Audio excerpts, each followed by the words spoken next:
Hello and welcome back to Jaime Thatch Grill. I am so happy that you found your way back here. I am Bryn and I have such an exciting video for today, at least for me, because this is my very first commissioned video for this channel. And I am so excited about it. This video is for the loveliest subscriber. This is for Jaime. Jaime, I am so excited to do this reading today for you. And for everyone else here watching with us today, of course. Now, I have done readings for other people before, but only in face-to-face context, like IRL. It's been people that I've known to some degree at least. I've never done these before in a video, of course. So, with the requests that you have, I had tried to interpret them in my own way as made sense to me. And I'll go over that with the reading as well. But before I get really into it, I wanted to give more of a general statement to just my viewers overall.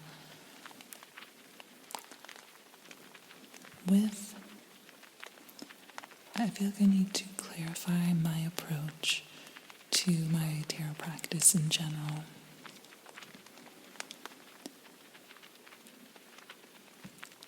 I've sort of mentioned it in a couple videos, but not very often, just because I do like to leave these videos more like just open and unstructured and let people engage with tarot and react to it however they want. But I do want to be clear that for me, I worry with things that are more spiritual or like mystical. People relate to them in different ways, of course. I just want to clarify my approach to my tarot practice. For me, tarot is always meant to be reflective and not necessarily predictive. To me, it works very well as a kind of mirror, or maybe more accurately as a sort of Rorschach test, wherein they have a lot of symbolism and sort of overlapping connotations. And so the thing about tarot that's most interesting is more about noticing the thing you chose to gravitate towards, or the thing you chose to ascribe to what you're seeing. So, like, as a very general example, if somebody pulled the devil card and was like, oh my god, my coworker Terry, clearly they already thought that about Terry, you know what I mean? That's not...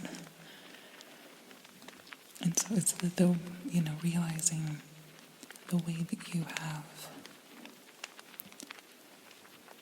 not projected, but like interpreted the cards says something about you.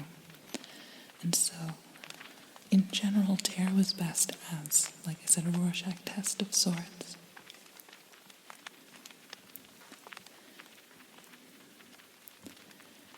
That doesn't mean that I have no, like, spiritual or mystical beliefs or relationship to it.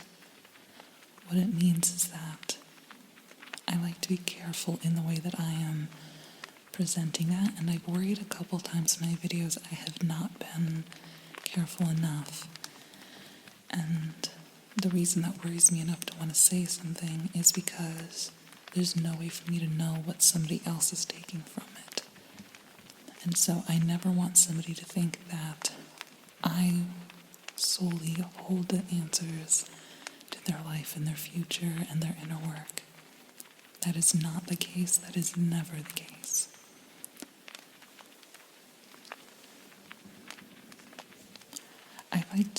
I've said before, I like to believe in the ritual for the length of the ritual.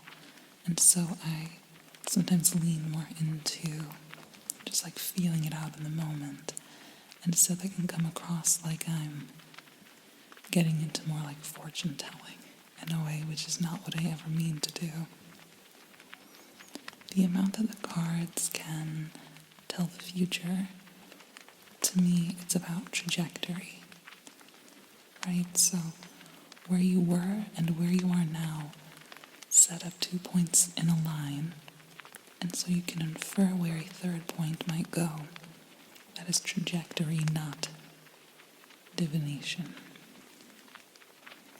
And so, anytime I have maybe dipped too much into sounding like I am telling your future, I know that I'm doing that with the implicit understanding of it being about that kind of trajectory. But I don't think I've made that clear, so I just wanted to say that now, because especially for a commissioned video, a commissioned tarot reading video, I feel like I have an obligation to make it clear to the querent and to everyone else watching that I know no one can sell you your potential or your future or your well-being or your inner work or anything like that. No one can sell that to you, myself included. So what I think of these videos as is a kind of guided introspection. What I can do is I can pull cards and then I can convey what I infer about their many symbolisms and then leave those interpretations that I have for you to kind of absorb in whatever way you want to. I'm not saying no woo or girls allowed here, okay? Again, I kind of have my own spiritual practice for it. And I know I don't want to prescribe any beliefs for anybody or limit any beliefs for anybody. I just want to make it clear that I am never claiming to be able to sell you, whether through money or through your time here. I cannot sell you your own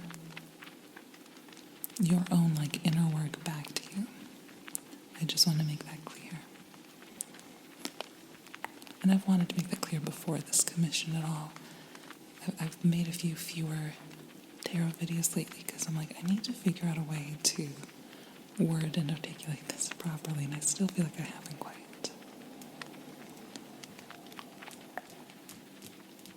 I need to figure out a snappy way to say that to kick off all my tarot videos. I really love the Abstraneer.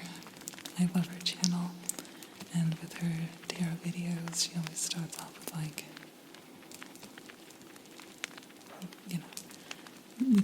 it's all just like for the vibes and heavily for the ASMR. It's not quite the same for me, but it's something similar to that. So I need to figure out a way to start my tarot videos without having a 10-minute diatribe. I will get there someday. So I just want to be very clear on that for a commissioned video in particular. This is meant to be a guided reflection point for you. So for me, tarot is always more introspective and more psychological than it is solely mystical. Which, I mean, it's still tarot, it's still mystical, but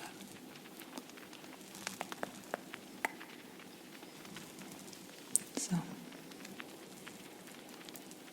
even in this video, I'm going to be kind of leaning into that kind of spiritual mysticism side of it. But please know that's just, to me, like really committing to it is, I think, the best way to get like the most punchy, insightful reading possible. So I just want to make that clear for everyone.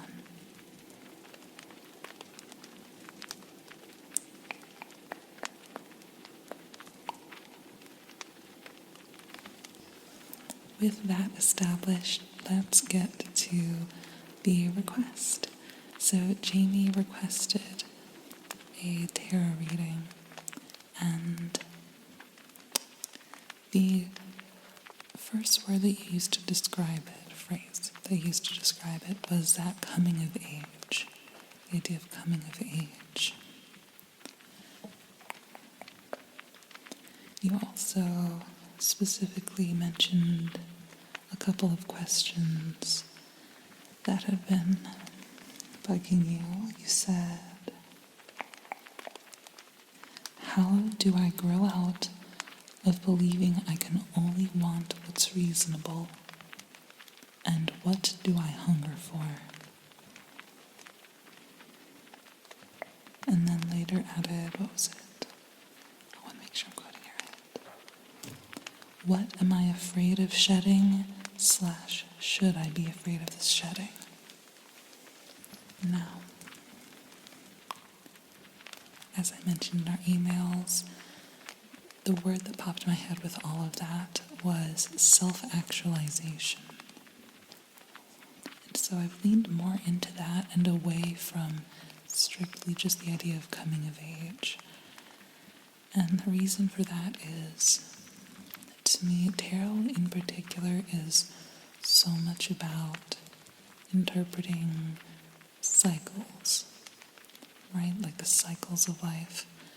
And so to me, some of the questions you had there, I think self-actualization is kind of like the core to them, and coming of age is one very common and potent example of it. I think that, those kind of life milestones really have a way of bringing on those moments of needed sort of reevaluation and the kind of, how do I word this?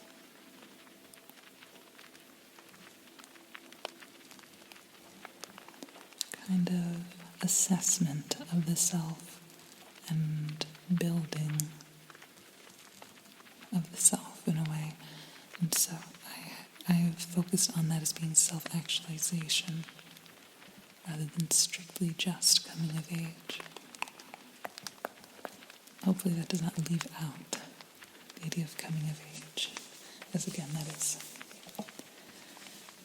one example of it. So I always try to interpret a queerance questions a little bit differently than how they ask them, as I feel like that's a helpful part of the reading.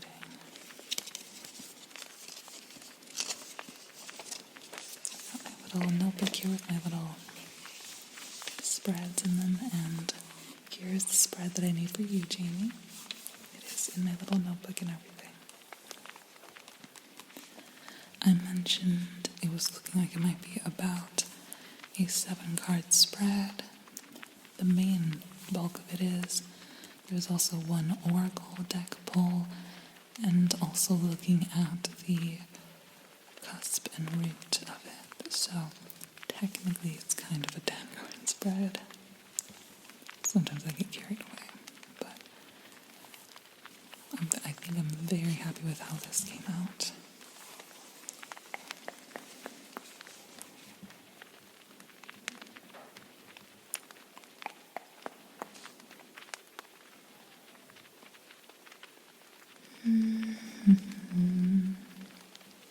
Alright, so in general, self-actualization, I want to go over briefly, is just a specific kind of practicing potential in my mind. It is kind of like an optimistic expanding of the mind and of the self. And that is an expansion that can really only come from confronting your own limiting beliefs. Your first question was, how do I grow out of believing I can only want what's reasonable? Which I think is a very good question to ask. I've decided to word it slightly differently in this reading to kind of localize it down, because I feel like that question is more a question posed to the reading as a whole rather than one card. So for the first card here, the first card in the reading is, when it comes to healing from limiting beliefs or letting go of limiting beliefs, where do I start? The first card is, where do I start?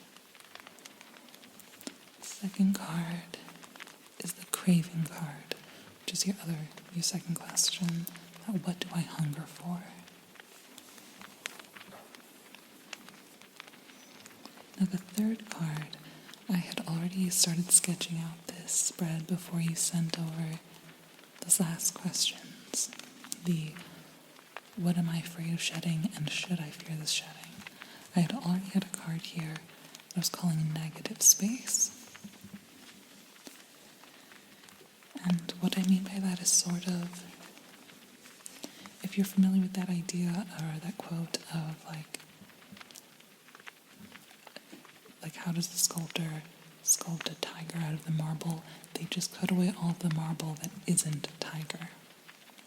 I really like that as a kind of metaphor for self-actualization. And so the negative space card here is meant to represent the part of the marble that's like about to be or should be or might be chiseled away. It's like, what is the part that's like about to be chiseled away or is in the middle of being chiseled away, but specifically with a connotation of sort of being afraid to carve at that marble. It sort of has like a connotation of a hesitant hand, the way that a new sculptor might. They've got a marble slab in front of them and they're afraid to chip away the part of it that is tiger, right? So that's that. The fourth card, that's the overlap card.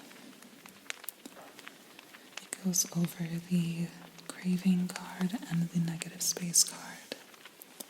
And it's meant to sort of be the overlap on their Venn diagram in a way. The question there is, why are both of these true about me at the same time? The thing that you want and the thing being chiseled away. Why are both of these true about me? Then the fifth card down here again overlaps the craving and the negative space card, and this is the swept card, by which I mean like swept under the rug. This is the card that is the most directly about shadow work. I think of shadow work, my favorite way to explain shadow work to people is sometimes they think of it as like, oh, the shadow is like a dark version of you, and that's not accurate. It's just the parts of you that you have been trying to hide from the light on purpose. And so the best way to explain that is like, in like, was it Snow White or something, or whatever, some cartoon where, you know, you take all the dirt and you like sweep it under the rug and put the rug over it instead of taking it outside. So it's still in the house, you just sweep it under the rug, put the rug over it, you try not to think about it. That's your shadow.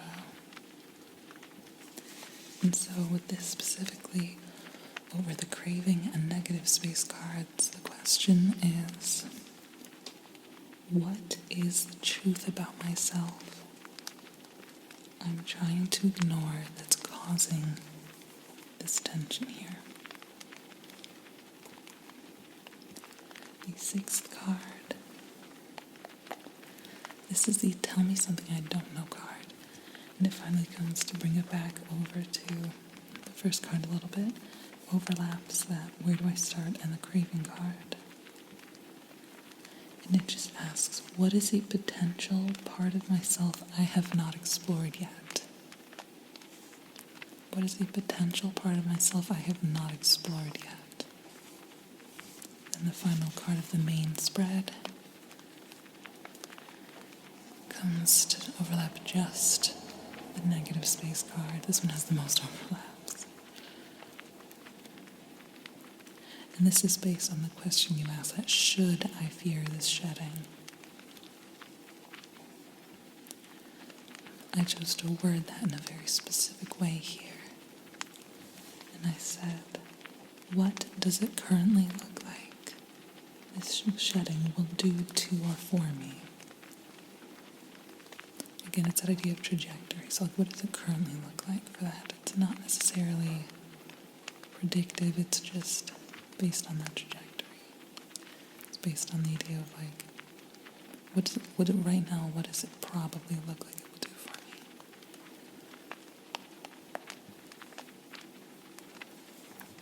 Then very quickly, I will look at the cusp and root. So the cusp card is just the card on the top of the deck, left after you pull the main spread.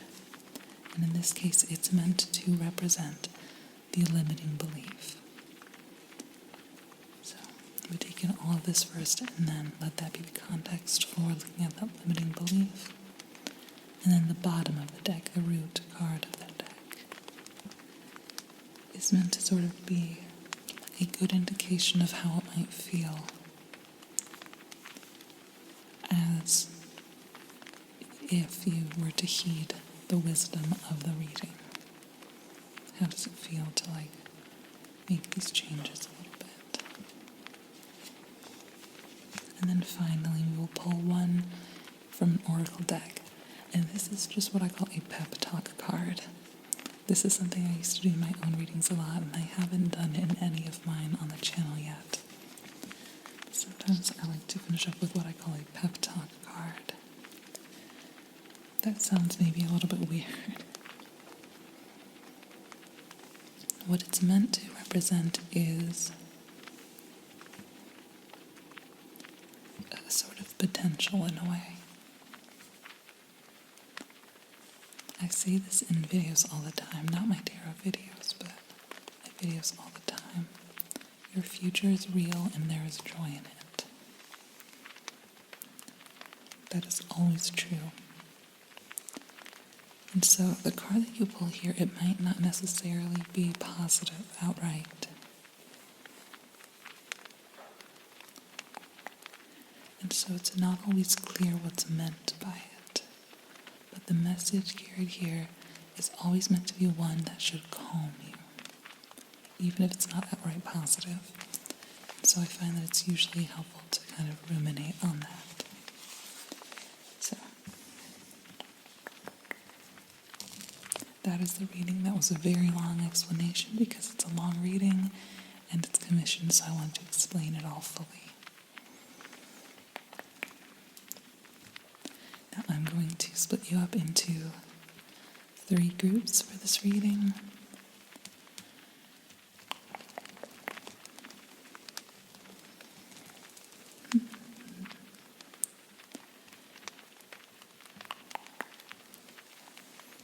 Jaime, you've asked that I split them up by word association again, so that's what we're going to do. Group number 1. Your word is portal. Portal. Group number 2. Your word is ocean. Ocean. And group number 3. Your word is starlight. Starlight.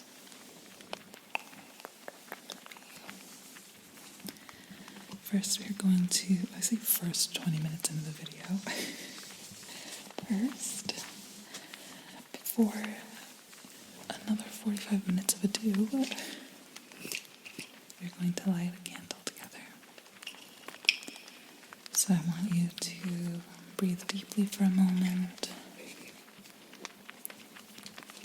Settle into your body and focus on that idea of self-actualization, of letting go of limiting beliefs, of coming of age or of stepping into a new version of yourself or a new expansion of yourself. I want you to think about all of that as I light this candle and sort of set an intention of clarity of self. There we go.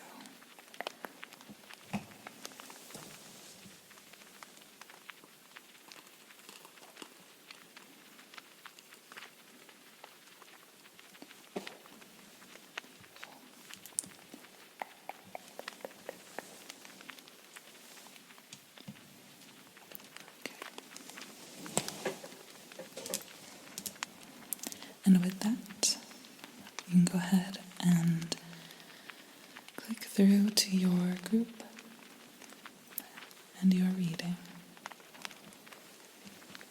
Alright, group number 1, the portal group. Is that the word I said? Let me double check.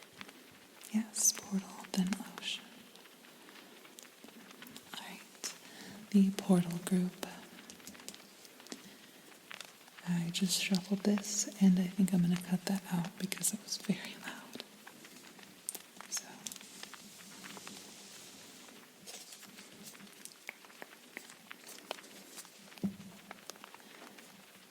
let's get right into it with your first card here. When it comes to letting go of limiting beliefs, where do I start? The Page of Cups. The Page of Cups in a word is vulnerability. In 2 words, it's vulnerability, and then I don't need a second word. Page of Cups to me always means like putting yourself out there, letting yourself be seen, not necessarily publicly, but interpersonally. And all of that, just every way I have of explaining the Page of Cups just keeps meaning vulnerability in just different ways.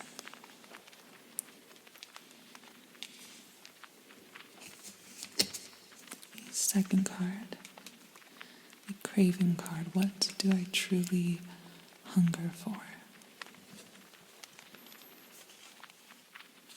The Judgment card.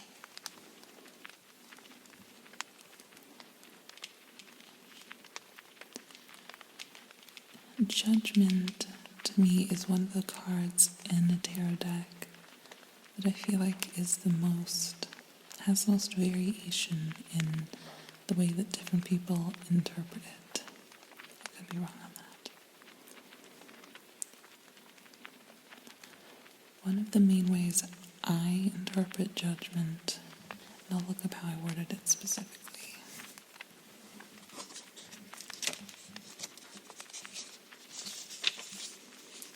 is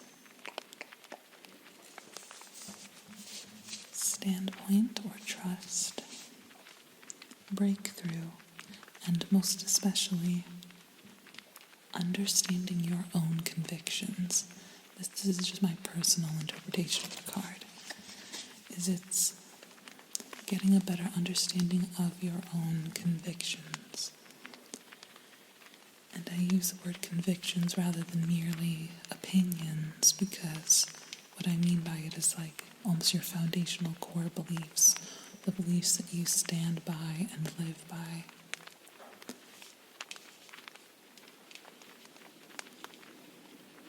I think that makes a lot of sense for that idea of coming of age. Kind of discovering more the things that you find unforgivable versus forgivable, the things that when you've learned more than you used to know and unlearned things that were wrong. That's what I take from the Judgment card here, is the hungering for a deeper, not even a deeper understanding of your own beliefs, but rather a way of relating to them and understanding them that is more clear, solid, and confident. If you've ever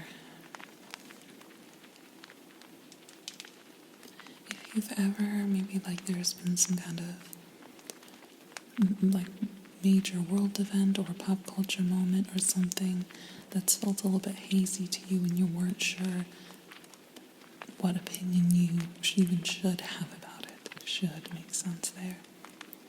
And you've kind of like waited to form your opinion to see what other people think and like, okay, well, what's the consensus? People look down on that very much, but I think it's really common for, I was going to say young people, but no, not even just young people. That's very common for people still developing that clearer understanding of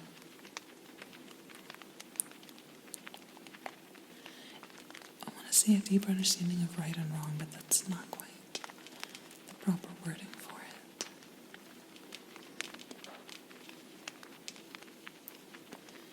You learn over time and over experience and over most especially reflection. You learn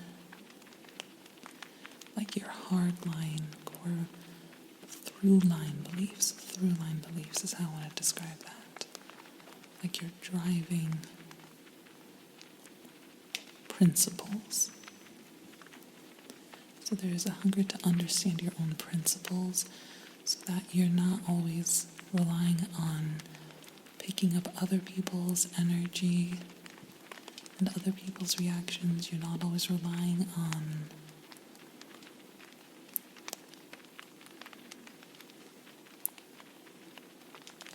limited context or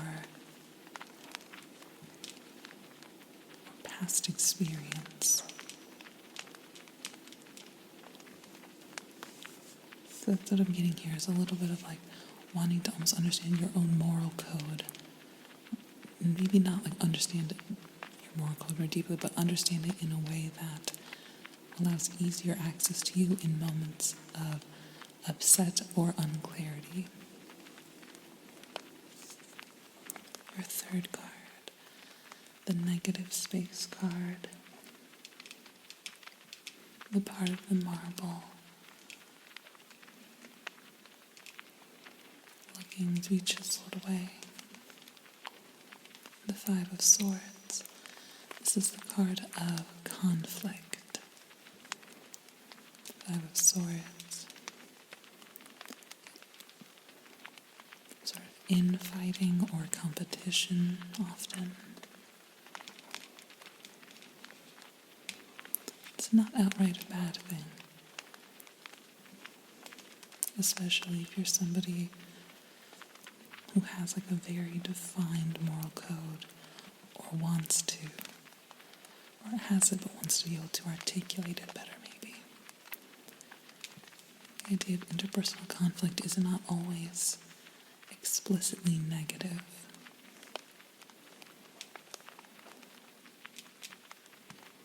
So I want to wait until we get some of the more overlapping cards for this one to get a sense of if we think this is about like maybe being reactive or confrontational, or if this is more about being able to stand up for what's right against other people.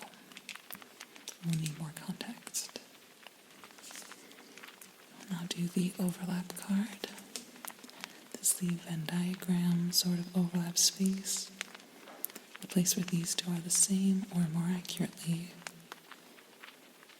why are both of these true about you at once? Why is this what you want, and this a part of the marble maybe being chiseled away? Oh, and you got the King of Swords. I think of the King of Swords as having a lot in common with the Judgment card to begin with. It actually makes perfect sense to me as a bridge between these two. Because it does have a willingness to be confrontational. King of Swords I think of as clarity, but specifically a clarity through assuredness. It is it's not like an aha moment, it is like a calm, confident, knowing kind of clarity. And so it fits right in with what I was saying about judgment. I think where it overlaps with the Five of Swords is that willingness to lay down the law a little bit. So maybe this is a little bit of how you see yourself. A desire to be a very moral, just person in this world.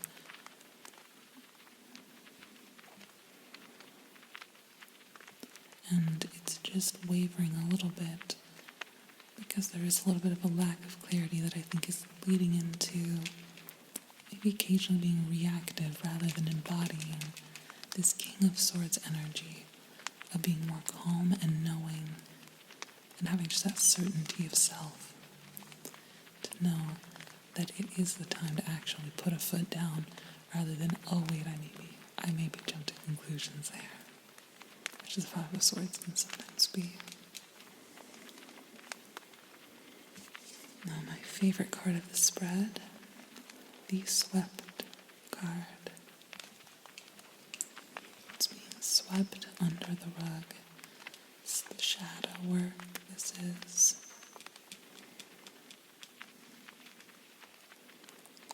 The truth about yourself that you're trying to ignore that's causing this tension.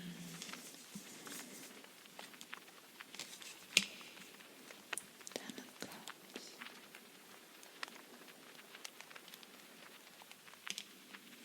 The Ten of Cups. I'm going to need to ponder this for a moment. That really surprised me. The cards are funny like that, where that one I was like, oh, of course, that's such a perfect overlap between those two. This one, the Ten of Cups, I'm going to go check my notes to make sure I'm remembering right. But I think of the Ten of Cups as being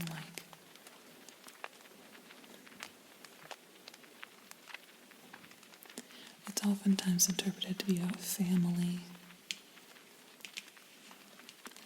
I sometimes think of it more as being about found family, or perhaps more accurately, built family. But in any case, this is a very joyful card, and joyful of, it's a cup, so it's very about interpersonal relationships. It's like a joyful community in a sense. Let me check my notebook.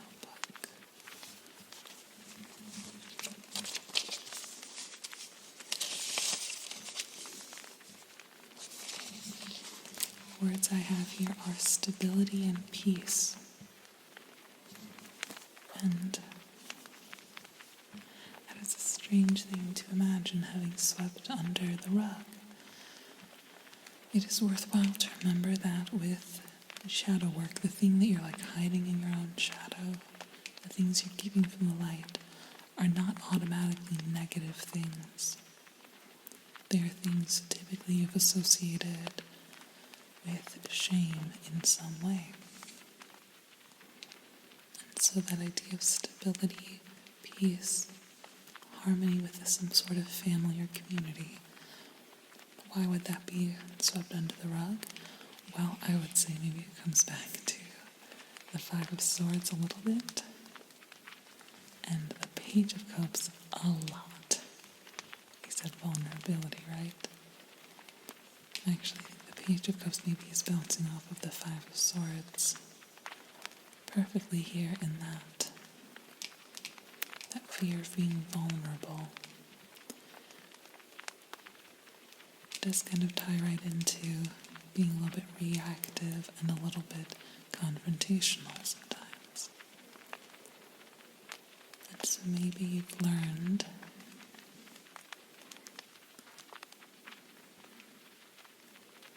I want to find a way to word this that's not overly political.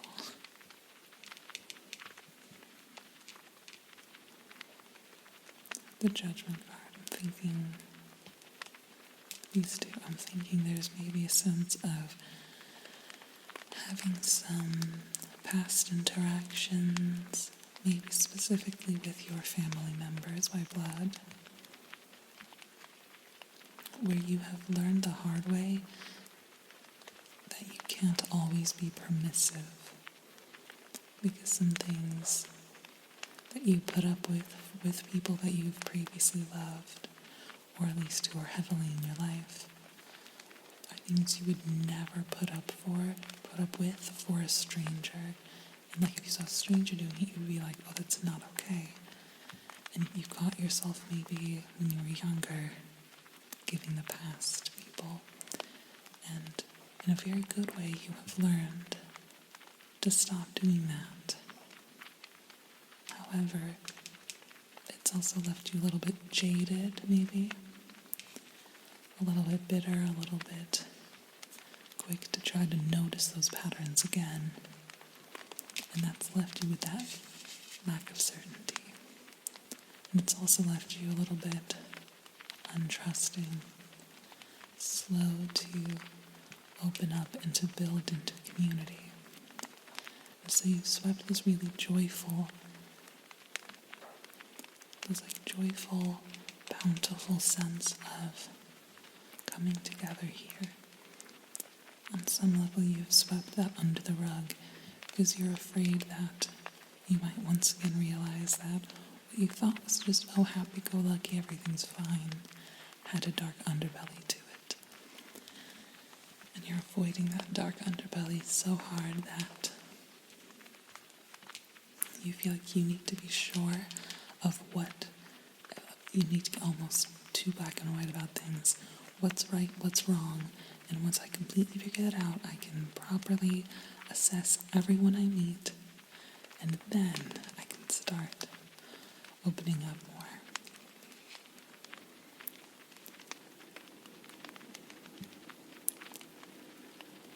And that's sort of heartbreaking and also very understandable, but it is ultimately misguided.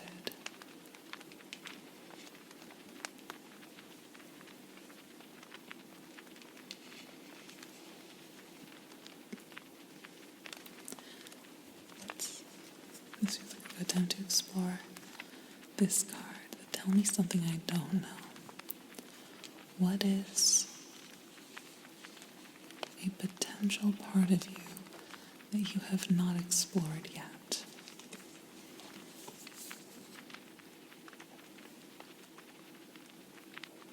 The Eight of Pentacles.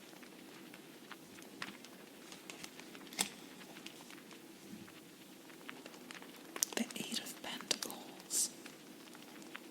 That's not... These ones felt so logical and made perfect sense for their placement. These two are making me ponder a bit. The Eight of Pentacles. I think of this as being a card of like craftsmanship. It's like diligence through expertise. Right? It's like being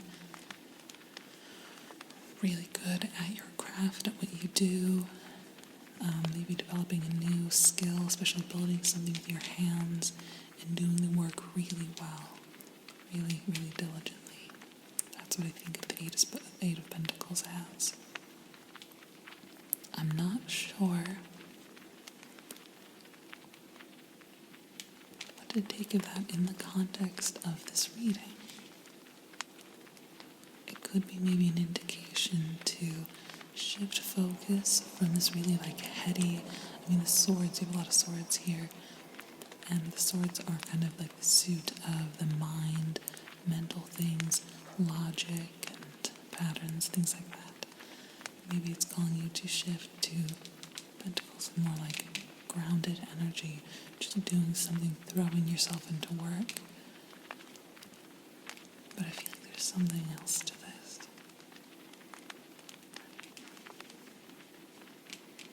I wasn't going to do this, but I'm going to pull a clarifying card here. Clarify for me the Eight of Pentacles as being a potential part of themselves they have not yet explored. Clarify that for me.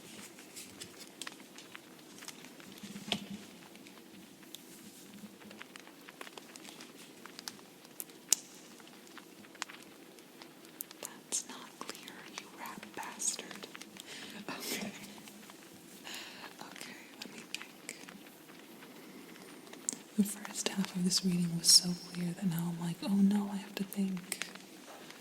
In my first commissioned video, do your job, bitch. Alright, I'll think. The Seven of Swords. To clarify the Eight of Pentacles. The Seven of Swords is usually a card of being like duplicitous, it's a thievery, lying maybe, trickery, and deceit.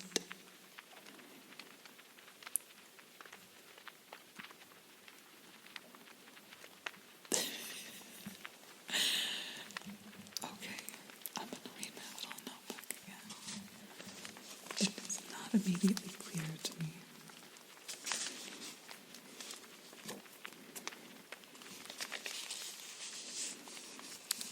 So it's what I have written down here. Deceit, trickery versus strategy I have written down. Maybe good about that. Assumptions. Oh, I have something written down here. It is the word imposter, and then the way I have with my little notebook is if something is specifically about the shadow, I have it in parentheses. So what I have written down here is imposter and then parentheses syndrome. So if it's more of a shadow work reading, which this a little bit is, it's more about imposter syndrome, and I think that makes this make a lot more sense to me. It is pointing at a part of yourself here that you have not explored with the Eight of Pentacles, as meaning like a craft, a skill, becoming an expert at something. This is the clarifying card there. I think is pointing to specifically something that you feel that imposter syndrome about, something that makes you feel a little bit self-conscious. You feel like it's something you want to do, but it's also something that you worry, oh no, there's already other people doing it so much better than me. So what's the point of me even trying? Anytime anybody's ever seemed like they've been encouraging about it, clearly I've just been fooling them. What's something in your life that feels like that? You know what I thought of immediately is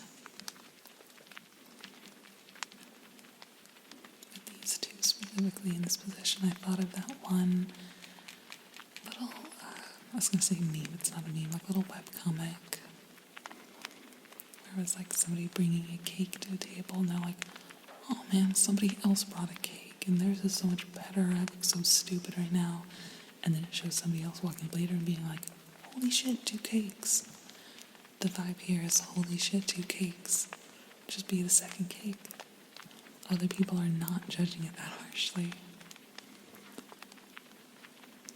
And this is not necessarily an advice position, I should say. The potential part of yourself you haven't explored. It's not necessarily saying you have to or even should. It's just interesting to think about how many doors within yourself there are. And this is when the cards are pointing clear attention to.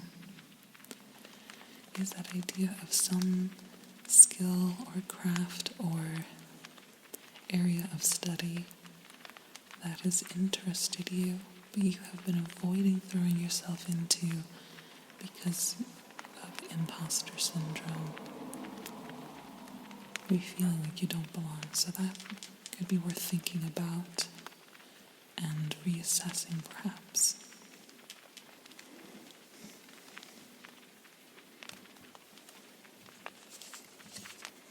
And then the should I fear card. What does it currently look like shedding this negative space card, getting rid of, if I were to chisel away this more aggressive, confrontational kind of energy here? What does it look like shedding that would do for me? Should I be afraid to shed this?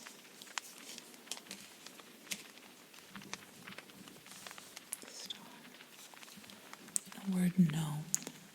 I'm taking this position to be almost more of a yes or no thing. I don't usually do readings where cards are meant to be yes or no, but this position feels a little bit more like that. Like, should I be afraid of it? No. What does it look like shedding this would do for you? It looks like it would open up different pathways of hope for you.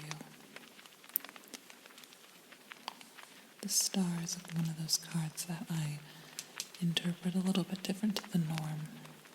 Typically, it does mean that idea of like hope, sort of dreams, lofty ambitions, maybe.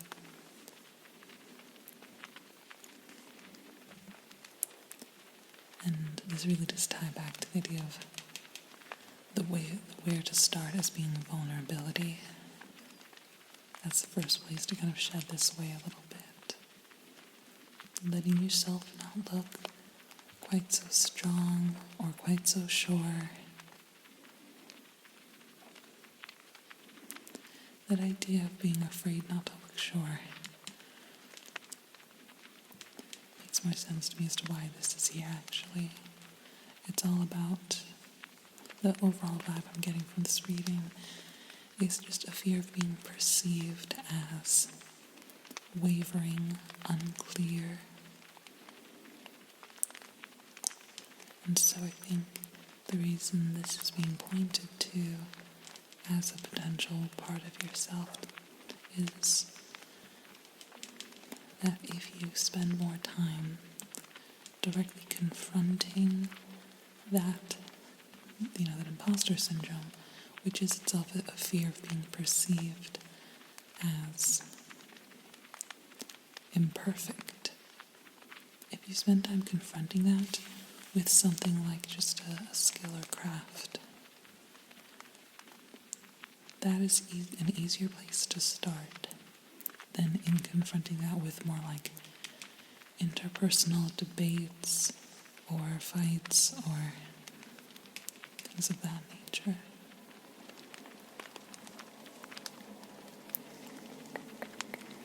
Now, the top card here, left on the deck, is meant to represent the overall limiting belief at the core of this reading for you. And you got the Magician. Magician is very much a part of manifestation.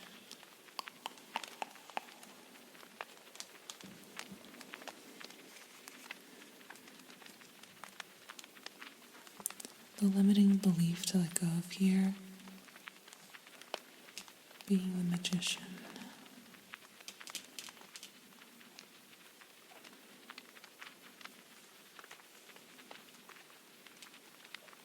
To me, the Magician feels sort of tied to the star in some ways.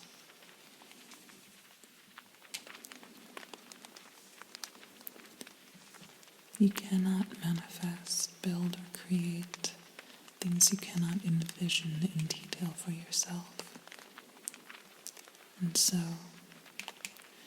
if committing to shedding a little bit of your calluses and your tough exterior, if shedding that could bring you closer to the energy of the star here, of that sense of hope and light, I would almost interpret that here now as having a clearer vision for what you think the world should look like, which would itself clarify the Judgment card here. And you cannot manifest into the world things you cannot visualize in detail. You cannot campaign for the things you cannot detail. And so,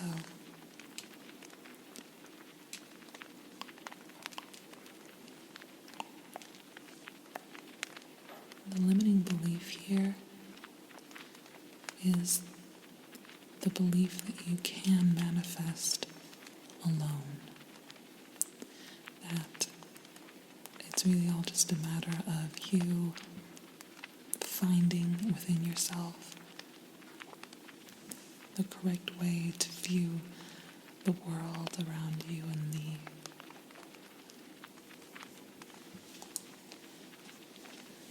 I'm seeing a lot of big picture thinking in you, I think. A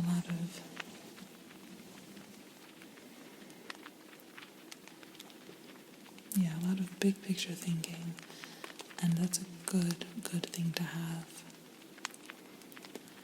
But you can't actually build a better world alone, and you can't even envision it alone either.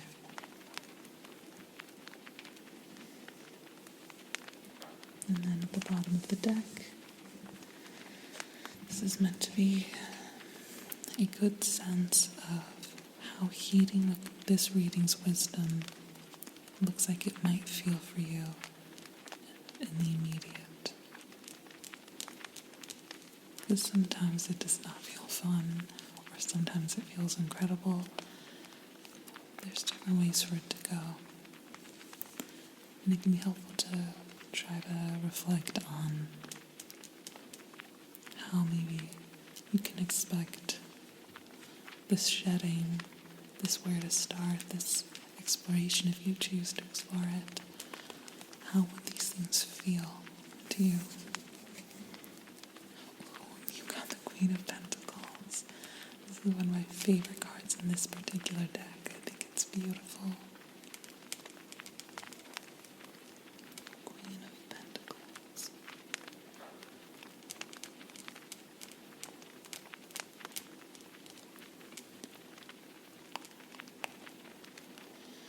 It is going to feel like a windfall of community.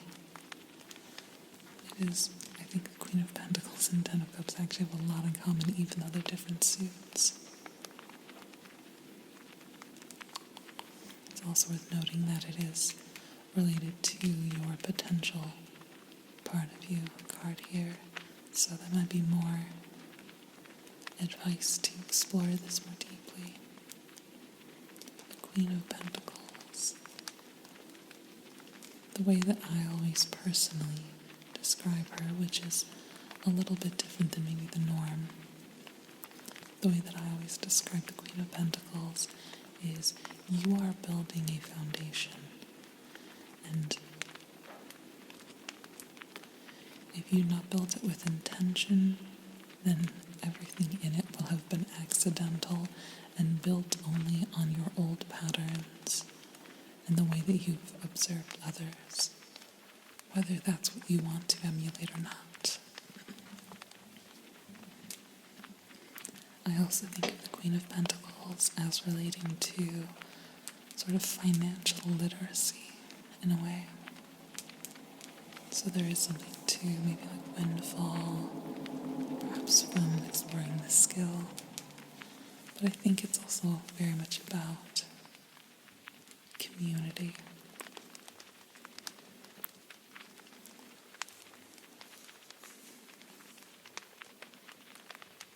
I think there's a loneliness in the undercurrent of this reading. And the cards are saying that that is so unnecessary and unhelpful for you. There is good, healthy, imperfect, but positive community to be found out there for you. And linking with that will be your way through. Let me grab these out of the way.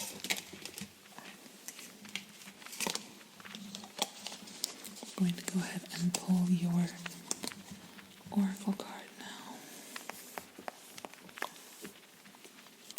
I think I'm going to go for the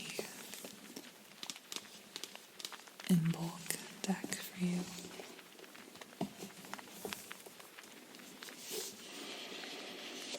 Let's just call it to me for some reason.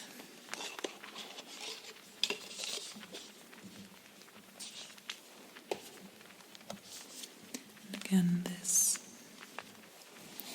final card here is meant to be what I call a pep talk card. And that it's hard to explain because it's something that I've done just in my own personal readings for myself for forever.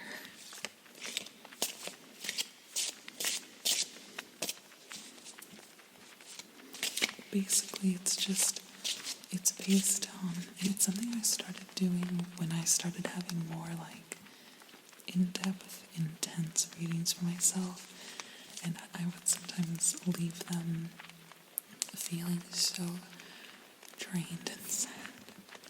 Even if they're both good, positive, helpful readings, sometimes it's like leaving therapy and like needing to cool down. And so sometimes I've started ending my readings by pulling what I call a pep talk card. And it's based on the idea that, I think I said this in my explanation of the reading in general, the spread in general, but it's just the idea that your future is real and has joy in it, and you have reason to approach whatever wisdom you glean from this with joy and positivity and calm.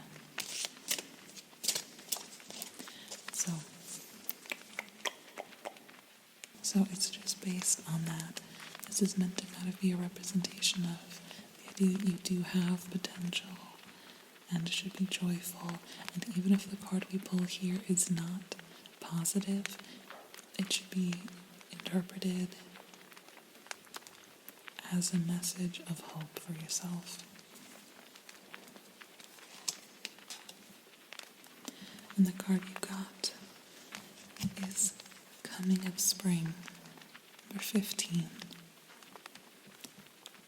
Beneath my feet stir the waking, spiraling surges of warmth that tell of life ready to birth. This makes me almost sad, just because I mentioned about that through line of loneliness through here. You can kind of see this the figure curled up against themselves, holding their own knees to them. It's very sad. But there's the birds singing, there's this little squirrel trying to come up, and there's the sun rising, and it's the idea of warmth on the way. The sunrise there looks, thematically is similar, but also just looks very similar to here on the Ten of Cups, this rainbow effect rising up. I'll finish out by reading the description of this card from the booklet for you.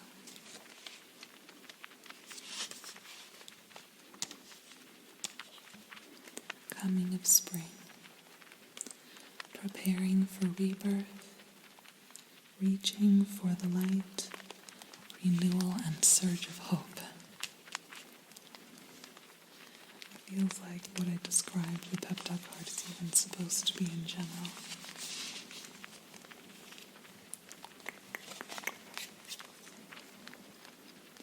Imbolc marks the beginning of the end of winter, letting you know it's time to begin your ascent out of the darkness. This card often finds you after a challenging situation or an emotional or spiritual crisis. That card is on my end, don't worry about it. We're safe here. You may have recently experienced a great shedding, which again, with the negative space card, the word that Jaime used to describe that was shedding specifically, so it's funny that he uses the same verbiage. You may have experienced a great shedding of what no longer serves you through the dissolution of a relationship or a dramatic end to a chapter in your life story. You are about to enter the stage of rebuilding from the ashes and can begin to allow hope and faith to enter into your spirit again. This is a positive sign if you're looking for new love or new jobs.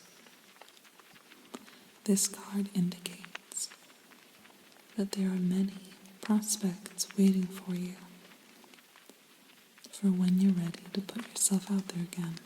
I mentioned putting yourself out there then, I think, and with the Page of Cups. Perhaps the most important meaning of this card is that you have a wide open lane to fill your life with anything you choose. The possibilities for where you go next are endless, and you should entertain all opportunities that come your way because any of them are likely to yield positive results.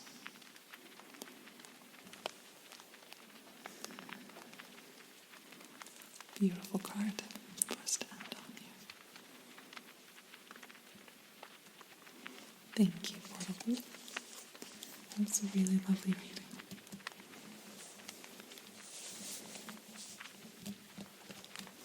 With that, you are free to drift off into dreams or remain just as you are, whatever you'd like.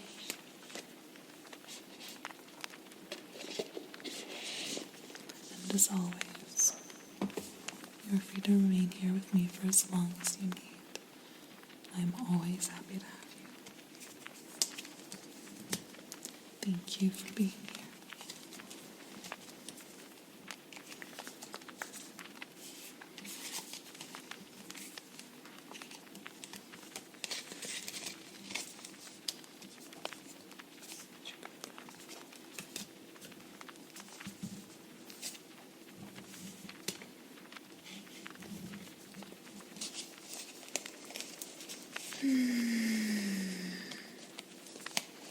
Alright, group number 2.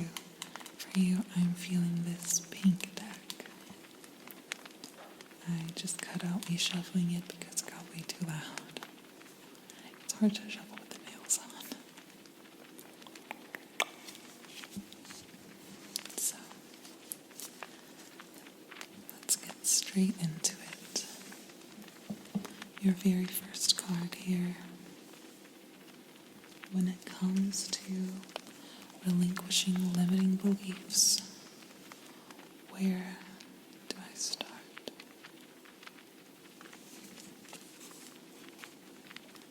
The Six of Cups. It's a bit hard to see. I'll hold it up here for you to see if you're unfamiliar with the artwork of the classic. This is just the classic Rider-Waite artwork, but it's very minimal. It's just the white on the pink.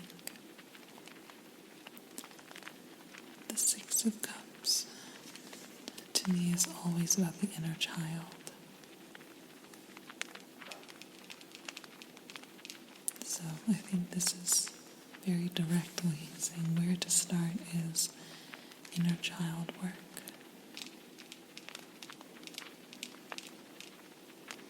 Your limiting beliefs are things you were taught over time and are not innate parts of you. In order to shed them and unlearn them, you need to tap back into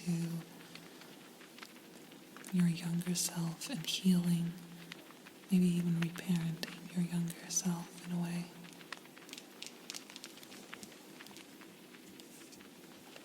For now, let's move on to the craving card. What is it I truly hunger for? The King of Swords. This was very prevalent in the previous reading as well. King of Swords is about clarity. The clarity of assuredness. Let me double check the wording I have for it,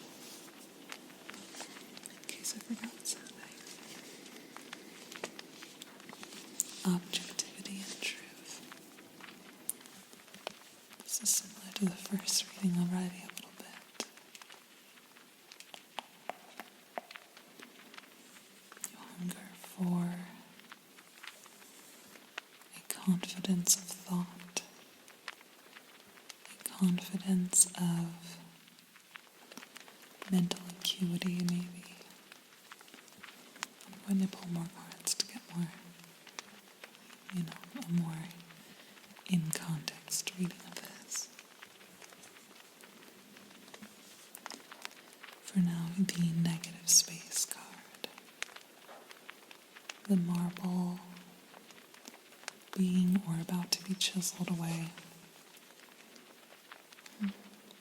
The Seven of Swords, also in the previous reading. With a different deck, so it's not like I just didn't shuffle it.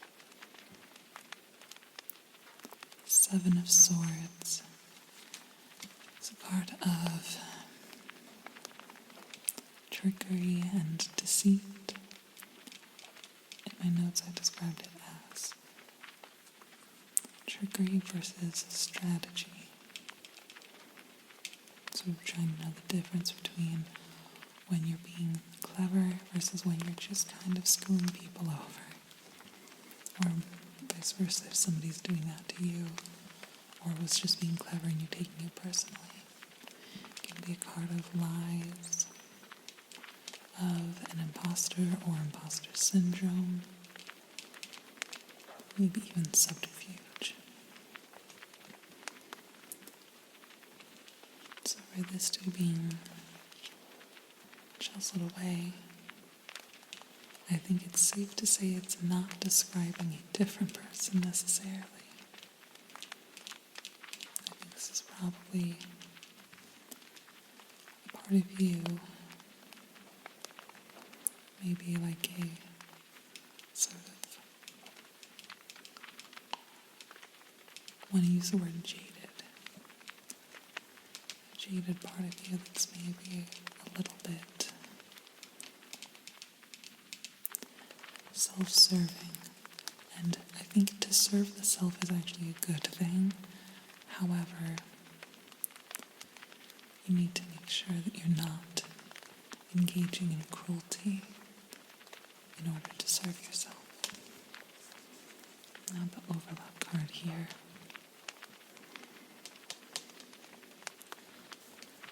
Where are these two the same? Or more accurately, why are both of these true about you at the same time? Why is this what you crave and this what's being chiseled away? You got the Two of Pentacles. The Two of Pentacles is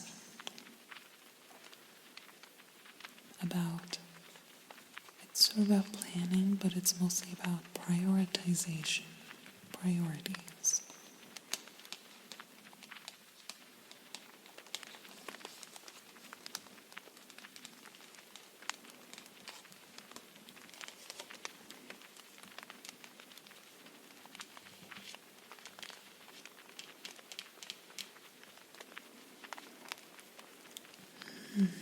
I don't know why, but for some reason this King of Swords energy, I'm getting the sense of maybe like career specifically or business.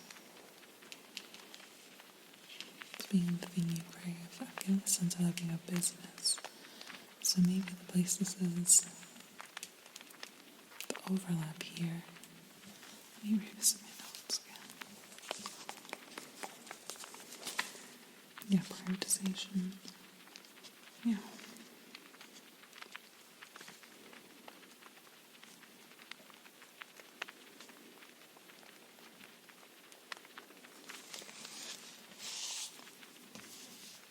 So,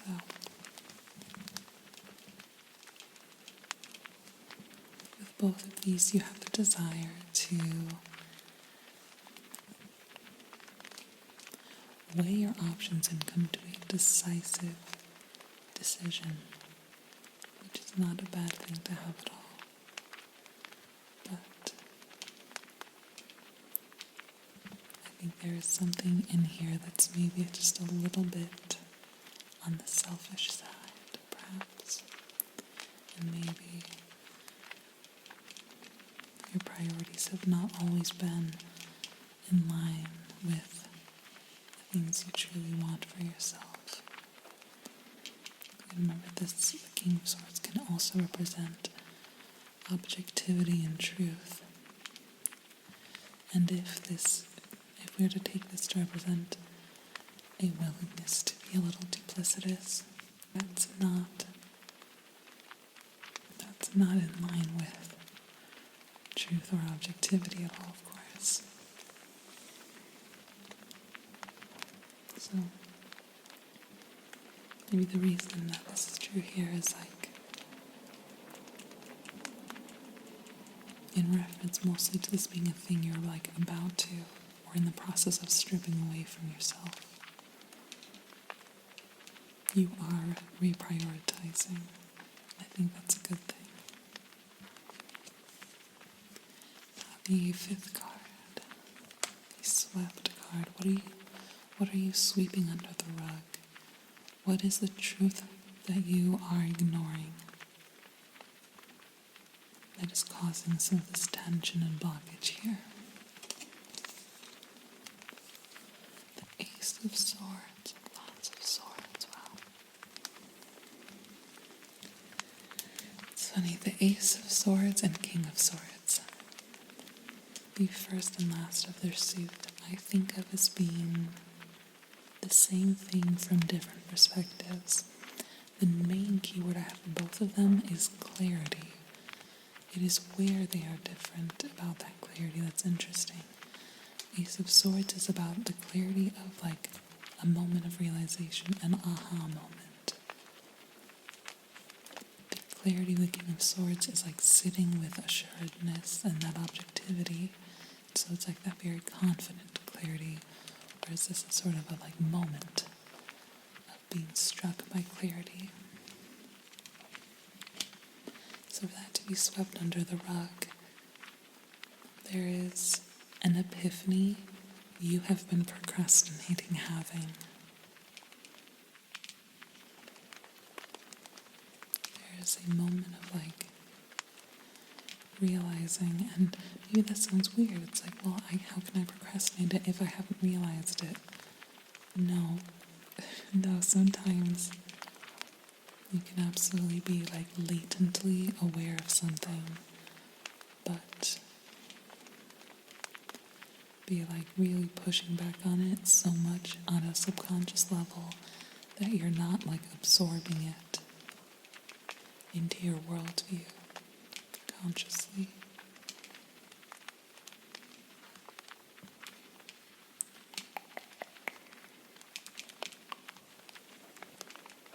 So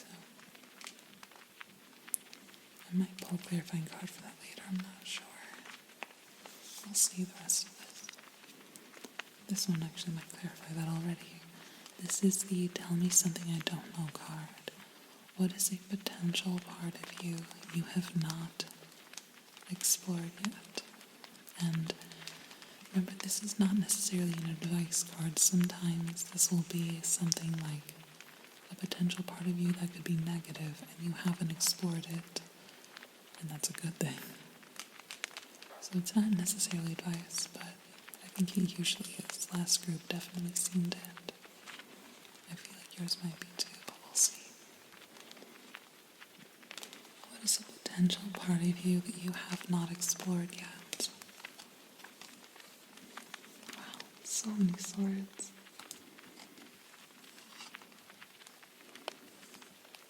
The Six of Swords. Coming back to overlap, the Six of Cups and the King of Swords. The Six of Swords is a card of sort of moving on and baggage, I believe. I might be confusing it a little. Let me make sure.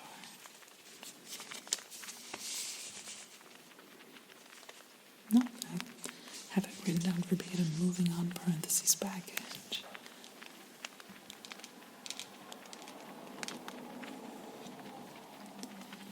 You have not been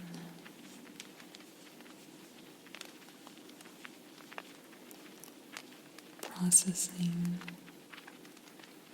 your past traumas or past dysfunction very well.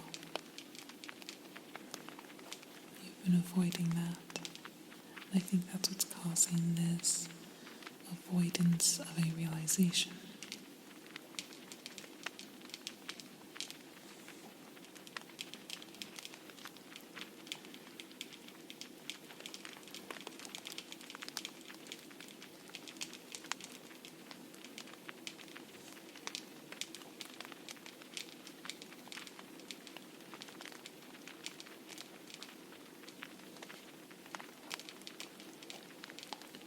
I think that maybe this as an instinct, the trickery and deceit, the subterfuge, the willingness to put yourself first so much that you are becoming a hindrance to people who don't deserve it on occasion. I think that is coming from this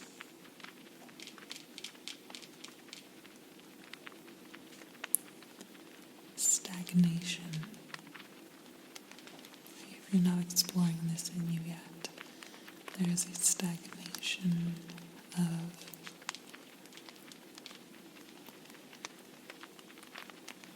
maybe not even of situation, but of just the mind of your own sense of self, of your own past.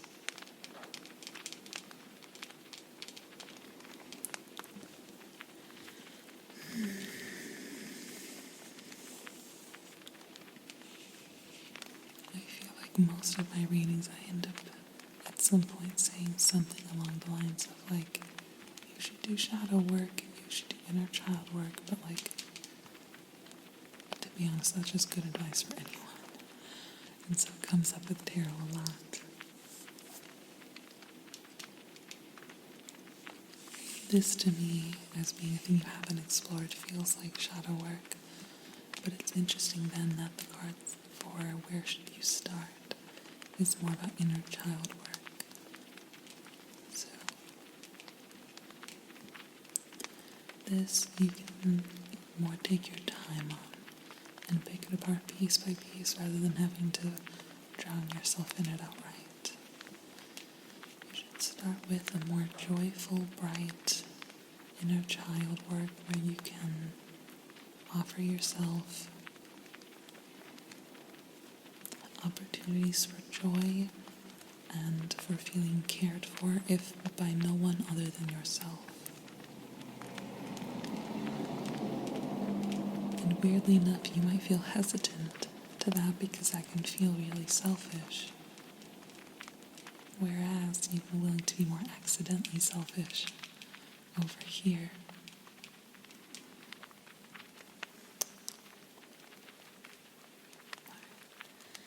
I'm going to pull card number 7 here, which is meant to be sort of like, should I fear shedding this?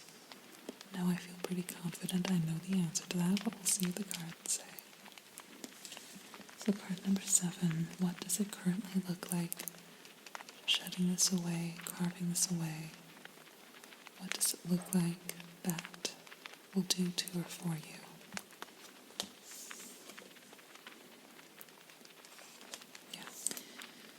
An answer, no, you should not fear the shedding. The 4 of Wands is a very happy, positive card. It's often about like the home, like a domestic bliss and joy, and like it's a celebration, I believe. Let me double check.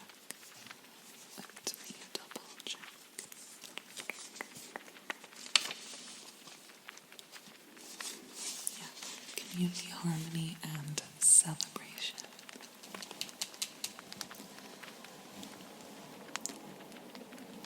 Addressing this by way of starting on thinking about your inner child, and I will let you research inner child work on your own for now. But shedding away this willingness to kind of screw people over, even if it's something you're doing unconsciously, on purpose, getting rid of that will only lead to more joy and harmony in your life. It will feel like a celebration, and the people around you will want to celebrate more.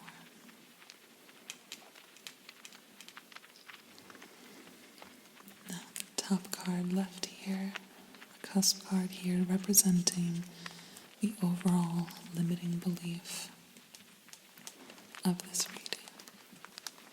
For you, what is your main limiting belief? The High Priestess. How fascinating. The High Priestess. The High Priestess is a card about intuition.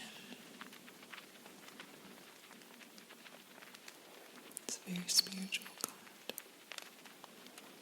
And I'm thinking about the fact that 4 out of 7 of your cards are in the sword suit. Interestingly, all minor arcana as well. The 4 of them are in the sword suit, which is like a suit of like the mind, the mental things, logic, reason, thoughts, ideas, patterns. And I think here the limiting belief is that all of your reactions are your intuition. Sometimes they are just your patterns. Sometimes they are just learned. Sometimes they're just trauma responses. And so especially over here with the 7 of Swords, I think the limiting belief is that you can keep operating on gut instinct as if that is some sort of like higher sign and not just the unhealed things in you coming back up. I think that is the limiting belief here. And we're also going to look at the root card at the bottom of the deck here. And this is meant to represent how heeding the card's advice might feel for you immediately.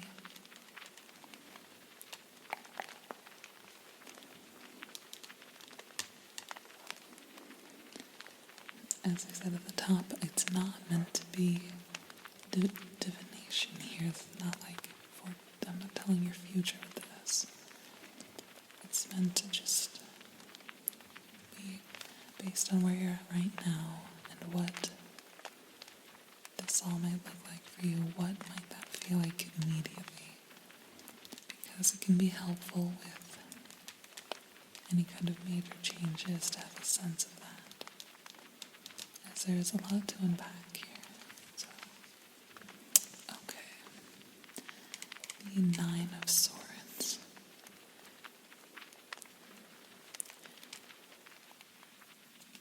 These 2 cards over here in particular, it will feel like mourning. Inner child work sometimes can be really fun and good, and sometimes it's just going to make you sad as well, and so a lot of it might feel to you like you're mourning. And sometimes that's because there are things to mourn. You can mourn things you've gone through in the past that should never have happened. You can mourn the things that never came to be that should have been. You can mourn old situations and, of course, people.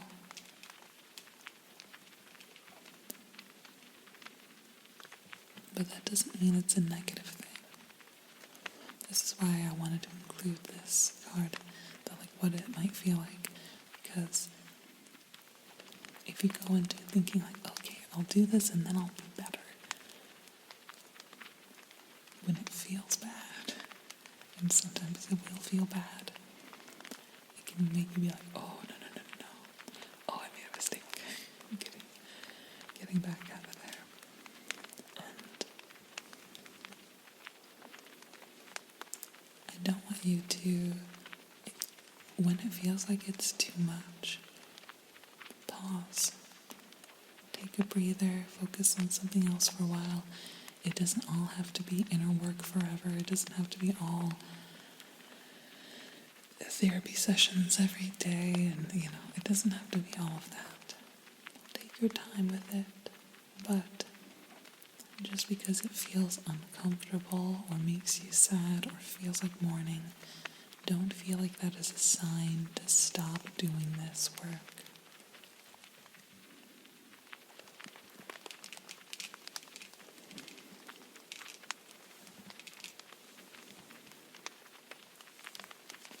Sometimes the healing is going to hurt.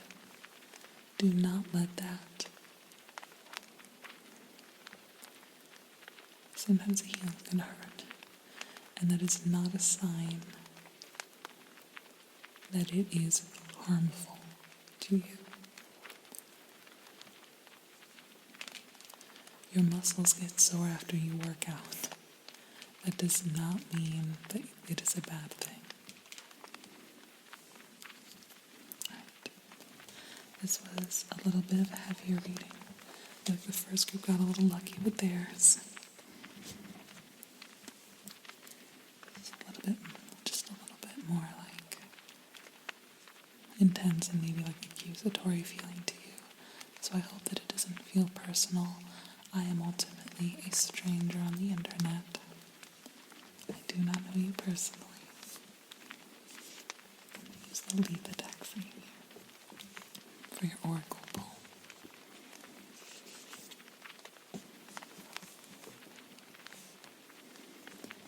This last card is, as I said, the pep talk card.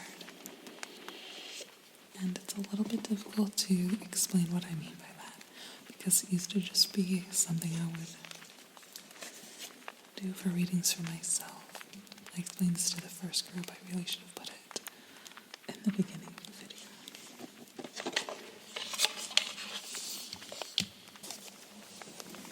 But it's something I started doing when I found that my readings were getting a little bit intense for me for a while. Just the readings I do for myself, I mean. But they were getting a little bit intense, and I would sometimes leave it feeling really drained, even when it was good. Sort of like a therapy can do, can make you feel really exhausted.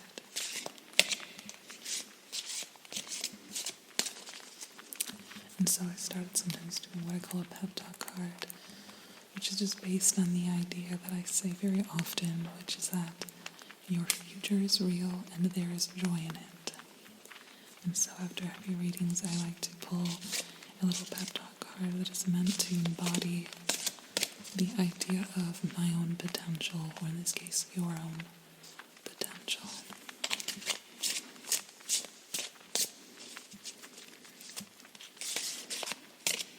And it's just meant to be a message of calm. Even if it's not a positive card, it's not always a positive card. It's always meant to be interpreted in such a way that you do not need to be frightened or anxious.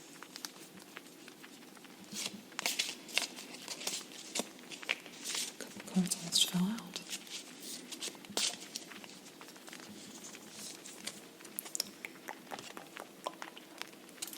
Alright, group 2, your last card here. Your pep talk card, meant to just be a sign that you have potential, and it's not always going to feel heavy and scary. And you got Mermaid. forgot wasn't the word that I had for group 2, wasn't it ocean?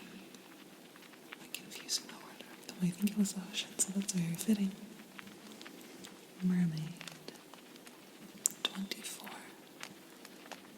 Let the allure of the mythical siren seduce your curiosity. Magic awaits. I'm going to finish your reading by reading the description for this card in the booklet. Mermaid. Allure, seduction, and embracing desires.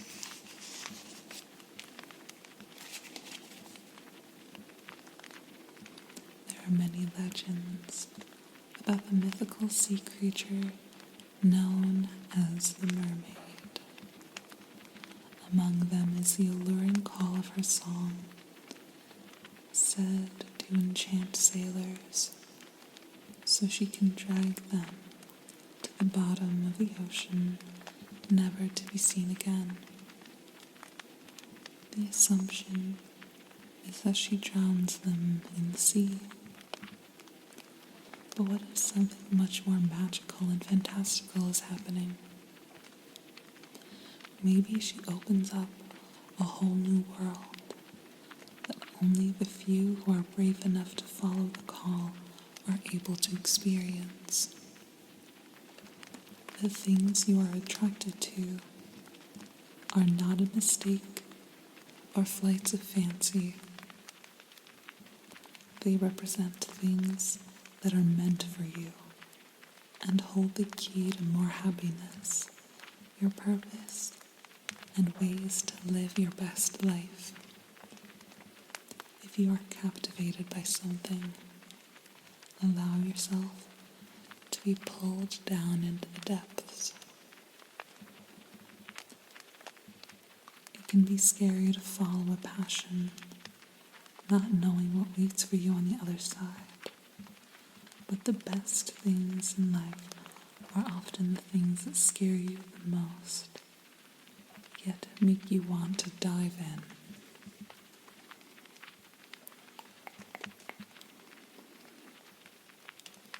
I particularly take that with that inner child work as sort of the equal and opposite of that root card being the 9 of Swords. Sometimes it will feel like you are mourning, and sometimes it will feel like giving yourself permission to dive into your passions and joy and to discover new ones.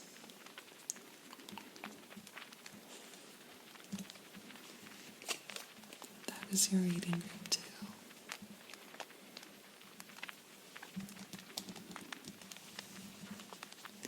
Now, if you would like, you are free to drift off into dreams or just as you are. Whatever you like. And as always, you are free to stay here with me for as long as you need. I am always happy to have you.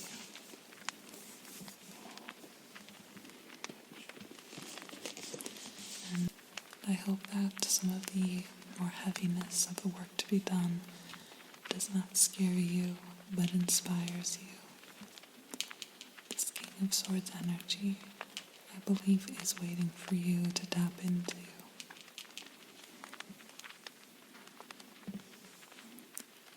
As is the epiphany of the Ace of Swords. Things will get easier for you. I'm sure of it. Easier and clearer for you.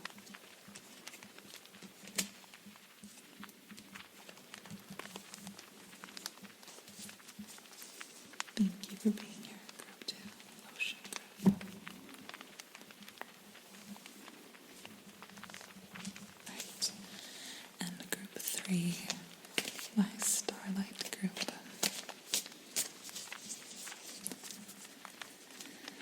think what I feel called to use the mushroom deck.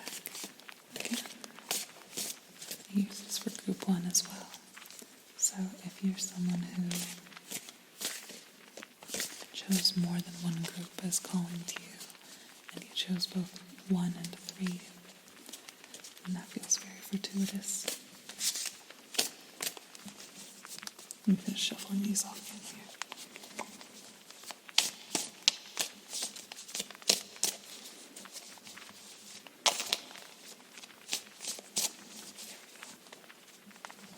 That ought to do it for us.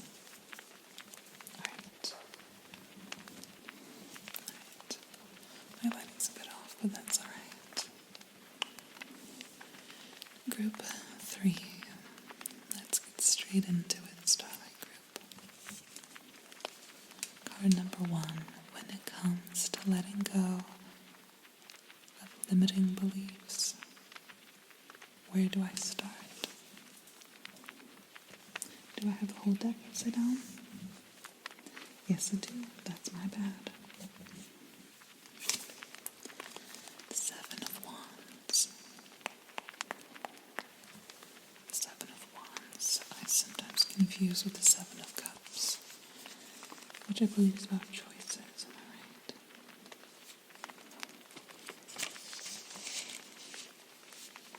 Yes, that's right. The 7, I bumped into you, I'm so sorry. The 7 of Wands. I think I maybe have a slightly different view of it, maybe, than the standard. I think of the 7 of Wands as being about self-advocacy, a kind of self-love through confidence that allows you to, not just advocate for yourself, defend yourself, stand up for yourself unabashedly.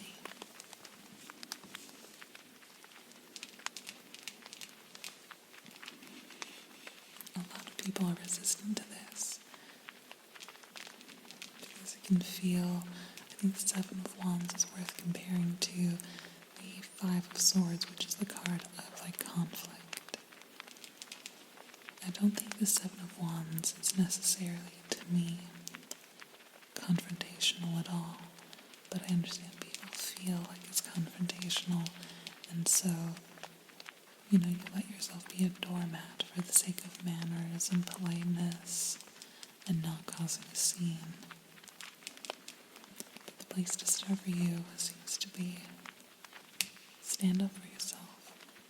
Again, I wrote down the word confidence. Loving yourself enough to lean into the idea of confidence even when you don't feel confident. It's a hard thing to do, but it's a good thing to do. The craving card. What do I truly hunger for? You got the moon. The moon is sort of about the unknown and intuition.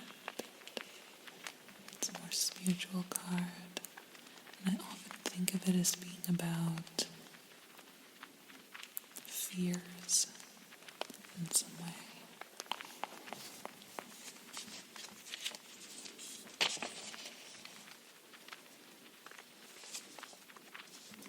The subconscious, that's right. The subconscious, and I describe it as being the underwater iceberg, right? The part of the iceberg you can't see. That's the moon card to me. So what do you crave? What do you hunger for? It is a depth of self. The moon here.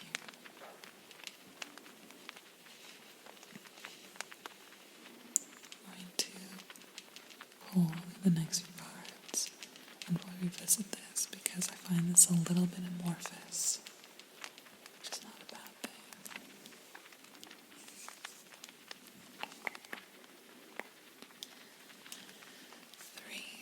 the negative space card, the part of the marble that is being or is about to be chiseled away, possibly. The Empress. The Empress. The Empress is a card of nurturing.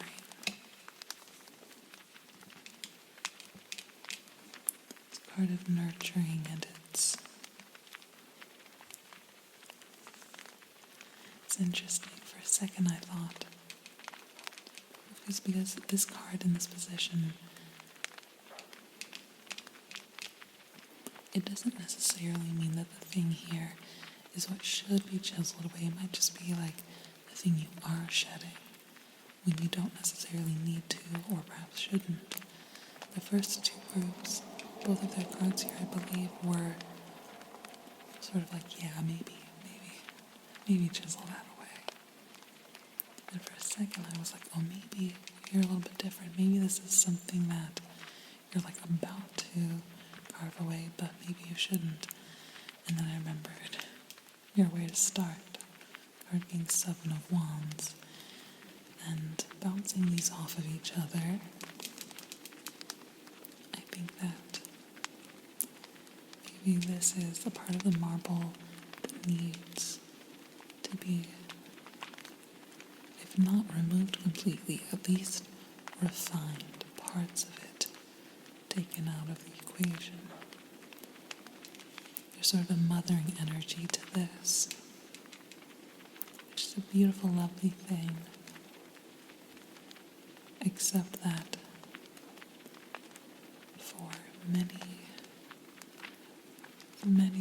reasons we don't need to completely get into right now, the idea of like mothering often also just means like sacrificing oneself, sacrificing your own needs, putting yourself last, which is the opposite to me of the 7 of Wands. So maybe this is, like I said, needs to be refined at least. You need to relinquish some of this, even though it feels really positive, because you are not relating to it in a way that is healthy, because you are giving yourself permission to deprioritize your own well-being. And I think on some level you know that. You hear the birds. There's some birds chirping outside because I filmed so late at night that it is now the morning. Filming these tarot videos takes a long time. I don't mind it. I like doing this. Let's go into card number 4, your overlap card. Why is this both the thing you hunger for and this is the thing being chiseled away? Why are both of these true about you at the same time? The 2 of Cups.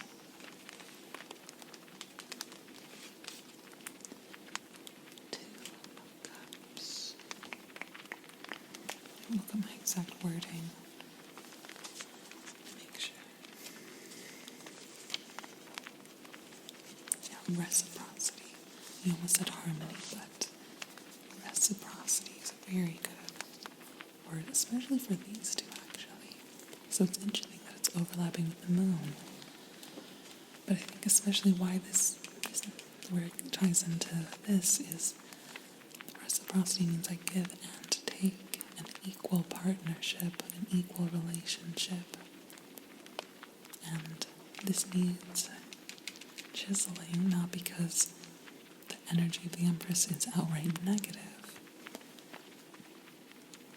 but that you are engaging it in a way that is not demanding reciprocity, and so you have not been receiving it. Where that idea overlaps with the moon. Interesting.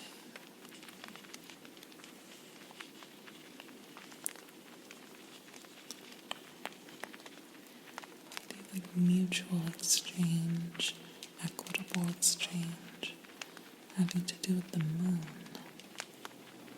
the subconscious.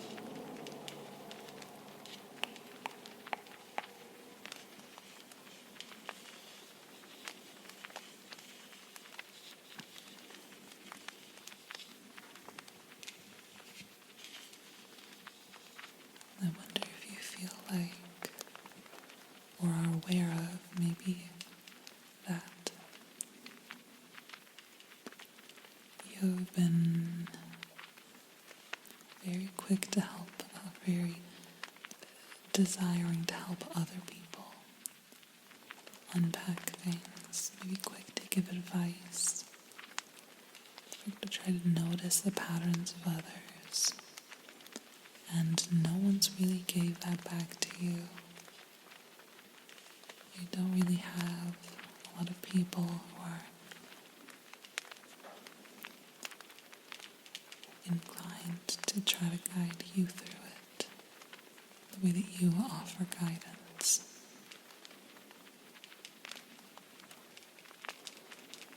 So that sense of reciprocity is the lack in both of these. The more like immediate care, and also the more like almost spiritual, emotional care. I don't like using the term empath, but I wonder if you view yourself as somebody who is an empath and who likes to use that to heal other people on some level, the people around you.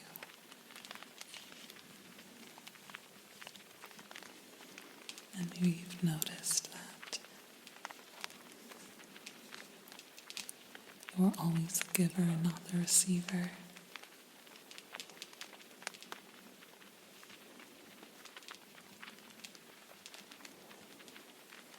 And so it's interesting that the reciprocity isn't the thing you most hunger for. Maybe this is the thing you think you most hunger for. But underneath that, the reason that you desire that reciprocity, that mutual exchange, is because you really want to dive into your own underlying subconscious mind and your own. I think of the moon sometimes as being facing your own fears to some degree. So let's move on here to my favorite card in the spread, the swept card. What is the thing you are sweeping under the rug and pretending you don't notice? What is the thing? What is the truth about yourself you're trying to ignore that is causing this tension and blockage here? Queen of Swords.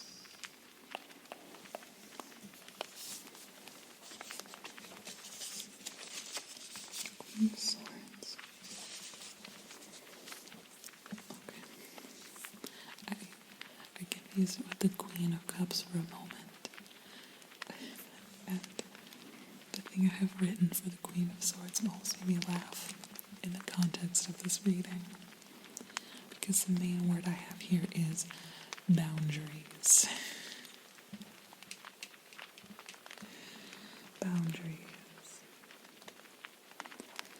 And the shadow, meaning more so, is specifically clear articulation or miscommunication. So there is the other, obviously this one feels pretty blatant. The thing you are ignoring is establishing personal boundaries, which I mean is so the Seven of Wands as well.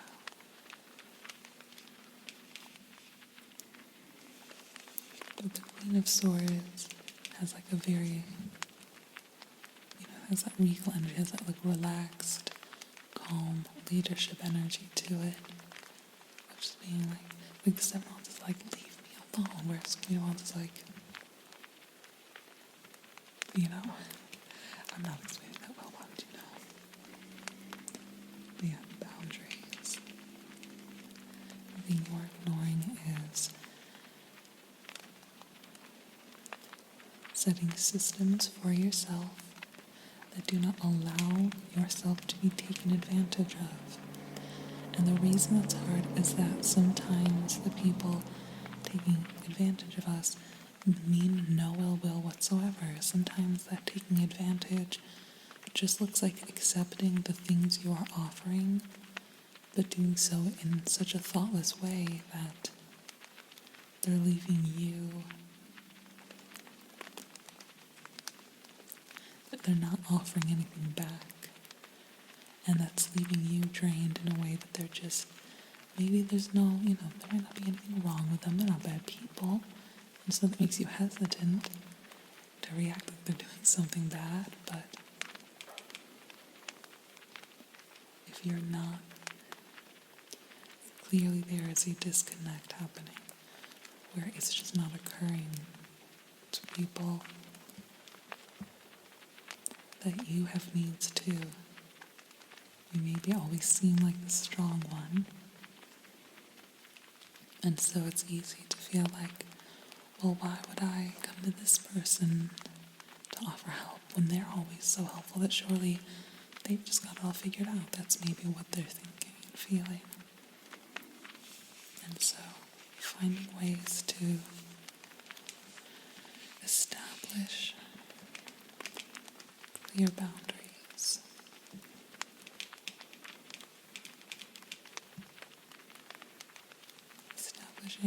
Sometimes I feel like we use the word boundaries on the internet a lot, and that can almost, to the point where it almost feels unhelpful, where it's like, cool, where do I start, what do I do?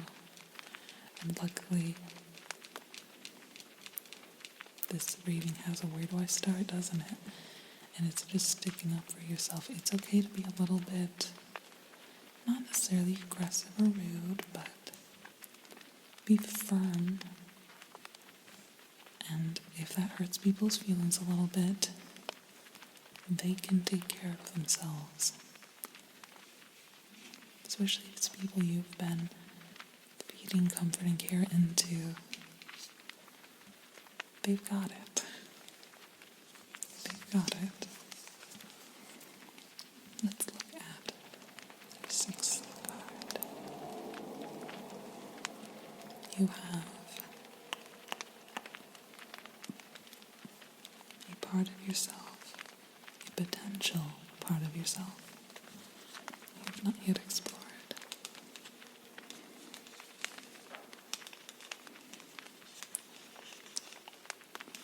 Everyone has many of these. We all have various doors within ourselves we have yet to open. This is only one of them. Let's explore it. What is it? Oh, the sun. The sun.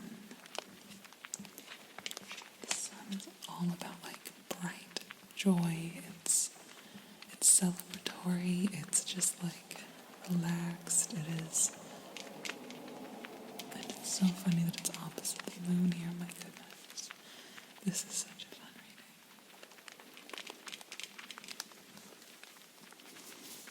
What's the way I have the sun worded?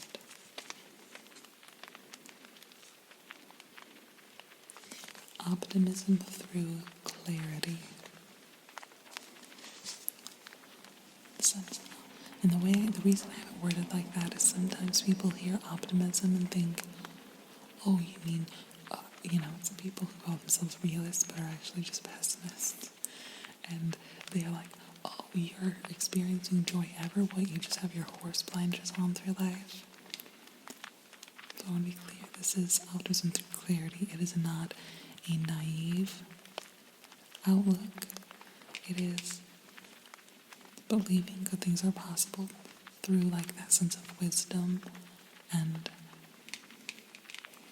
having like done the work, having seen the negative, seen the bad things of the world, been through hard times, and still come out being like, yeah, and something good's about to happen. And it's not, it's not naive, it's not misguided. It is completely, it actually has a lot of like the energy that the queens have in tarot, and the kings as well. It's like just that like calm assuredness to it, to to me, that's how I interpret the sun. Optimism through clarity. What's interesting is that being a part you haven't explored when the moon, which is sort of a very unclear card, and it's not pessimistic, but it's not especially optimistic either. A lot of it is about exploring fears and things. This is the thing you most hunger for, but you should not interpret it as being opposite to this. These are not mutually exclusive energies whatsoever. You can do this looking within, looking deeper into the darker parts of yourself, into the darker parts of the world and the universe around you. And you can do that with this very bright, joyful, optimistic energy. And overall, there's a lot of discontent in this reading. Understandably so, if you've been kind of getting the runaround. But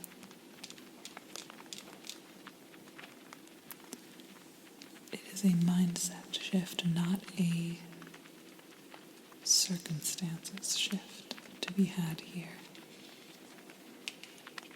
And I actually think, having done more of like the introspective stuff of this moon card and your desire position, that makes it easier, but is also made easier by embodying this sun energy.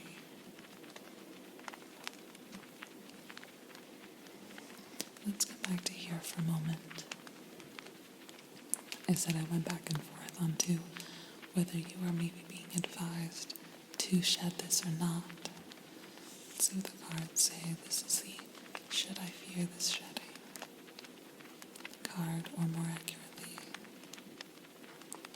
what does it currently look like shedding this would do for you at this point? What does it currently look like that would do?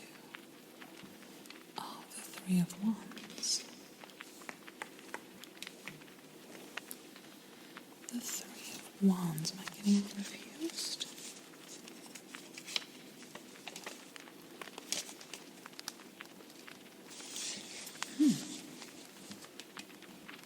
This is not a very clear card in this position. The Three of Wands I take as meaning foresight or expansion, or take a risk through expansion.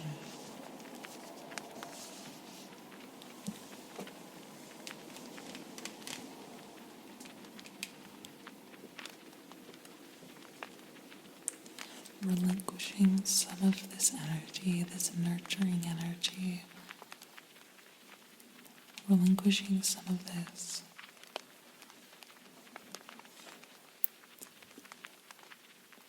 will allow for an ease of expansion within you, or maybe not even ease, opportunity of expansion.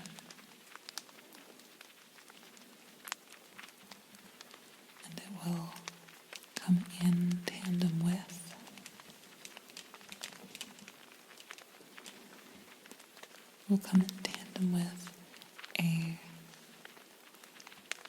an opportunity that you should take of taking more risks, doing things that are outside of your normal habits and patterns that you've fallen into, doing things that excite you and that expand your life exponentially, whereas you might have hemmed and hawed and thought, wait a second, what about, how will that affect other people? How will that,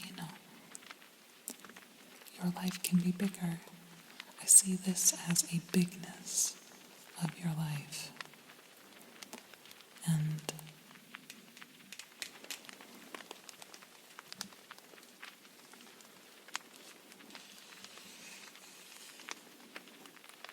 I think this is an energy you have avoided a lot, because it is prioritizing yourself. I just realized these are both threes. It's funny.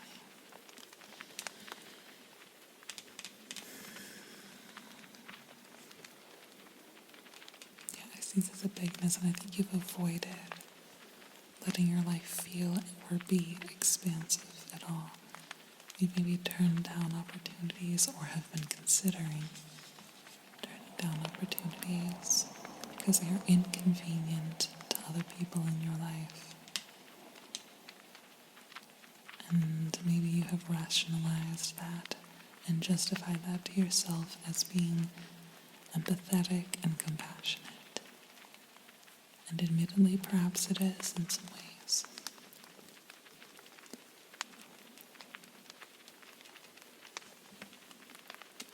However, when I come back to this word star card of the Seven of Wands, I think I'm taking this as a kind of a put up a fight a little bit.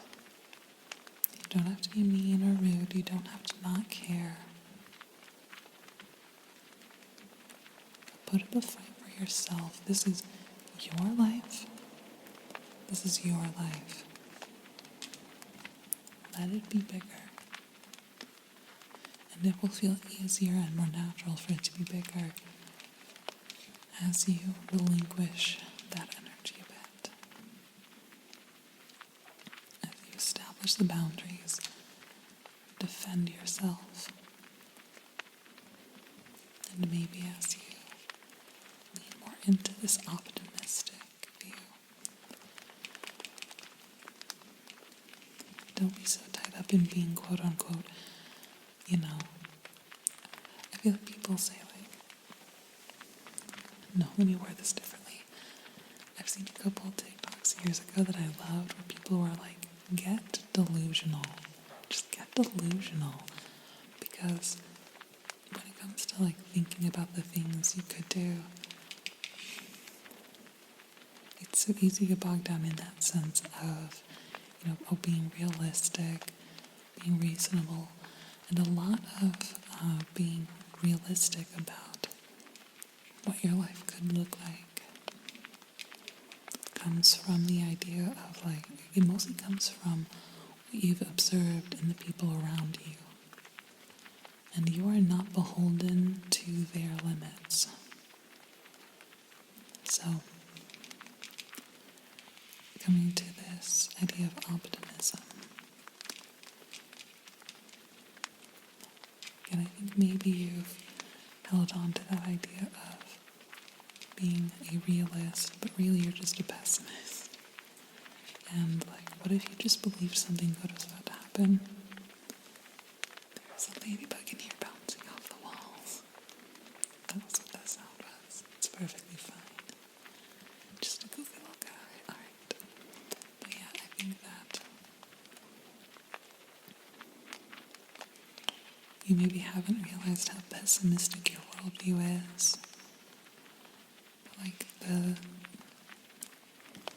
Your reluctance towards this optimistic outlook, what is that truly based on? Is it not just based on the limits that you've watched other people around you or in similar situations to you put on themselves?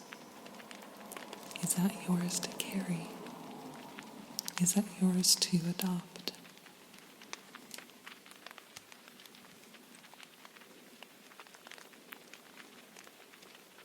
Again, I come back to that idea of I think maybe you think of yourself as an empath, and perhaps you are, but if that is true, then it's even more important for you to protect your energies. And a good place to start is to believe something good could be about to happen at any time. Again, I have this written down in my notebook as take a risk through expansion. So, the thing that letting go of this energy of prioritizing other people above yourself, the thing that will come from that is a bigness of opportunities, noticing opportunities, but but you can't notice all the opportunities available to you without some of this optimism. So, let's move on. Let me look at your cusp card here. This is meant to represent the overall limiting belief at play in this reading. You've got the Queen of Wands. The Queen of Wands.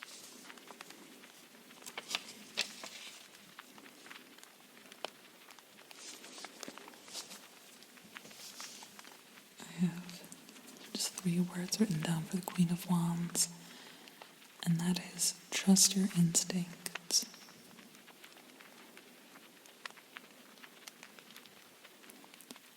So I think the limiting belief here is that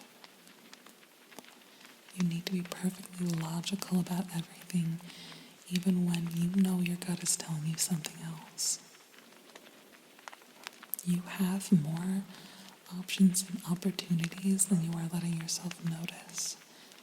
And you are inclined to let them pass you by for the sake of other people and for the sake of upholding other people's limiting beliefs. Trust your instincts. You have in you. I keep thinking of that moon as like the subconscious. You have in you such a depth. You have such a resource of your mind.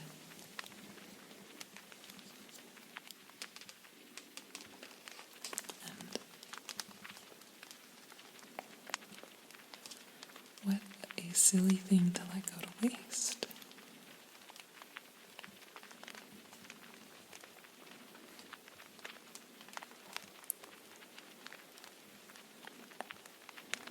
Yeah, I feel like the Queen of Wands and the Moon have a lot in common. And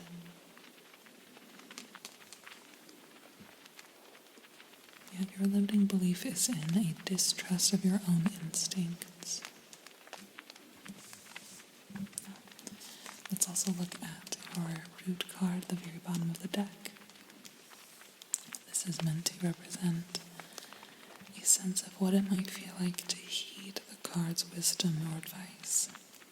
Like I said, it is not divinatory. We're not predicting the future, or no, we're not telling the future, we are just sort of predicting based on where you're at now and based on what this advice means. What might it feel like? Because it can be helpful to get a sense of that feeling. I know for the first group it looked like a very positive feeling, for the second group it looked like a very negative feeling, so sometimes doing things that are good for you can feel good, sometimes they can feel bad, and it can be helpful to be forewarned of that, because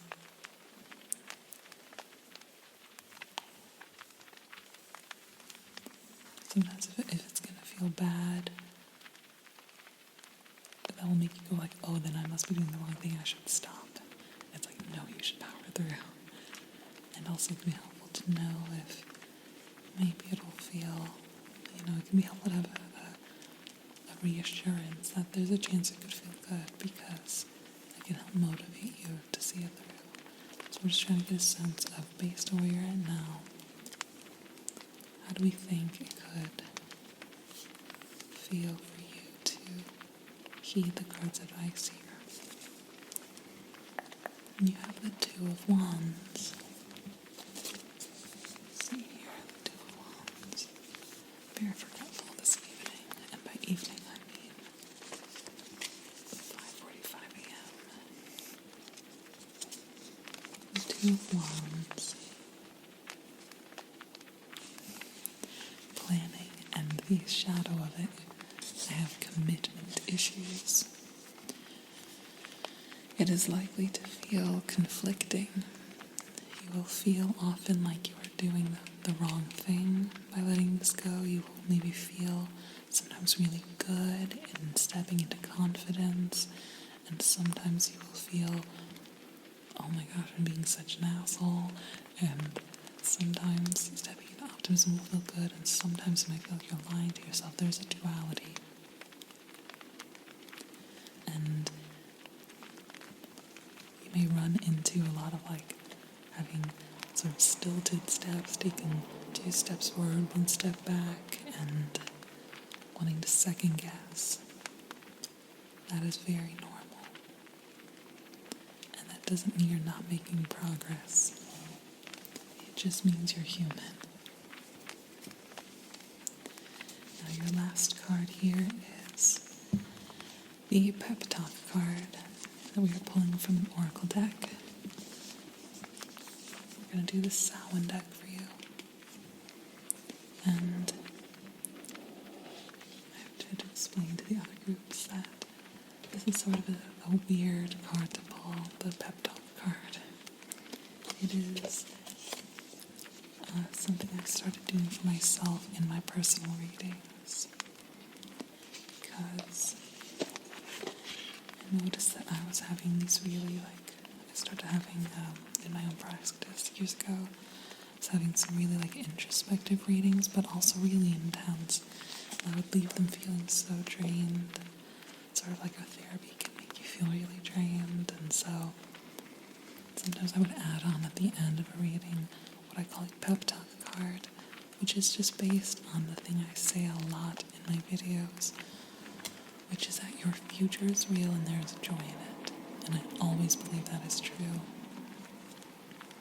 And so this is just meant to embody potential. And oftentimes the card I pull is not a positive card. It often seems really negative or bad, but it should always be taken in a way that, you don't need to be so afraid. I used to really struggle with anxiety. You don't need to be so braced, and it's okay to believe things are going to be good. And so this card should be taken as a sign or a message that something good is about to happen or could happen. Sort of similar to the sun card, actually. It should be a message of calm. Alright. 3, Starlight.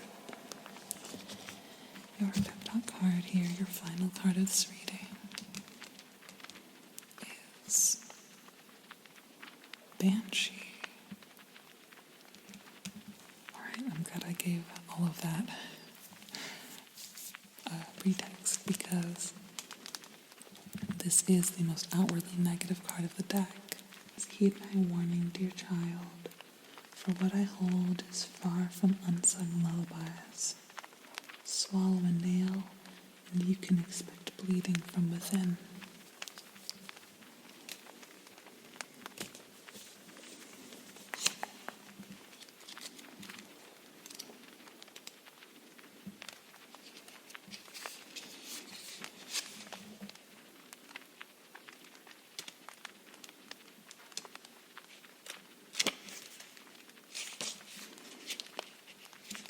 Banshee. A banshee is a fairy woman from Irish folklore who heralds the death of a family member by wailing, shrieking, or keening. Some believe banshees are the spirits of young women who have been brutally murdered. These spirits become banshees so that they can warn other women when faced with a similar threat. It is more common to hear that a banshee is a woman who is intensely grieving the passing of a loved one, as she has become eternally lost in sadness. Nevertheless, a banshee's cry is a bad omen, and one should take caution when she appears. In a reading, a banshee's cry also means death, but this death is not physical. It is a symbolic one. You are facing an ending. However, this will not be easy, and you will still mourn the loss. This ending is long overdue, and the powers that be can no longer wait for you to let go. The choice to end your situation may no longer be your choice. You've rejected change, but you can't avoid it. You're holding on to something that no longer benefits you.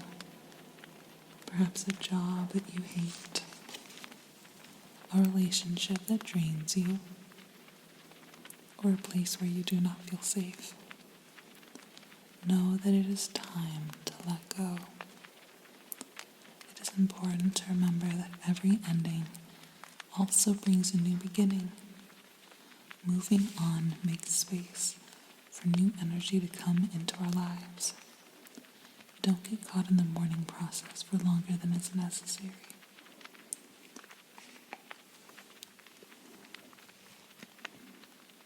It can be easy to mourn the loss, but this prevents you from seeing the doors that open up for you.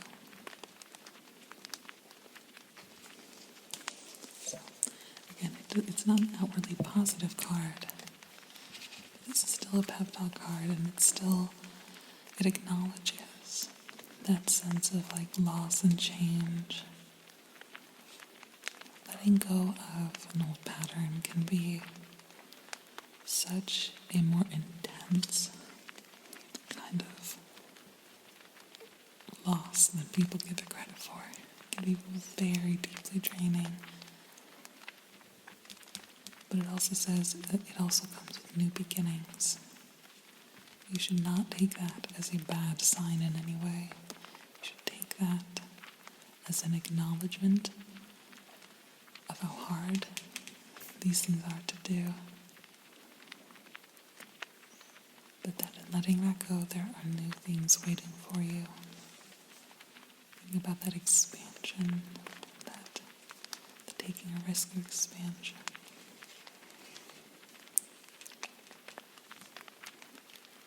There is so much cool shit waiting for you on the other side of learning how to go about protecting and prioritizing yourself. This reciprocity is not too much to ask for. And if asking politely does not work, taking back what you have been offering, or at least relinquishing offering any more of it, is not selfish or bad. It is just the ending of one chapter.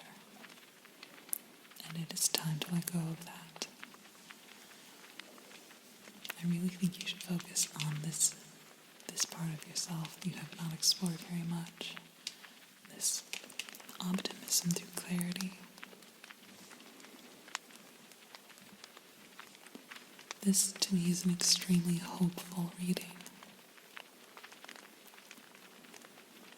It is just a matter of prioritizing yourself. And with time, and with the experiences of letting go of that, of maybe taking some sort of a big risk soon, a big life change, naturally you will be exploring your own subconscious more. And you don't need to wait for someone else to offer you that introspection. It is enough to offer it to yourself.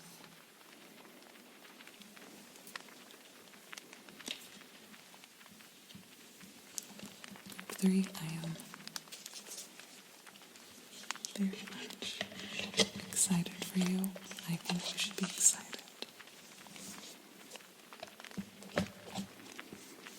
And now you are free, if you like, to drift off into dreams, or remain just as you are, whatever you like.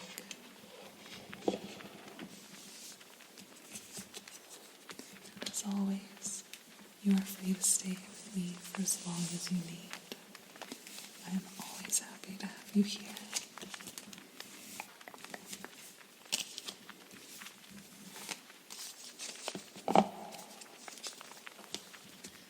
you for being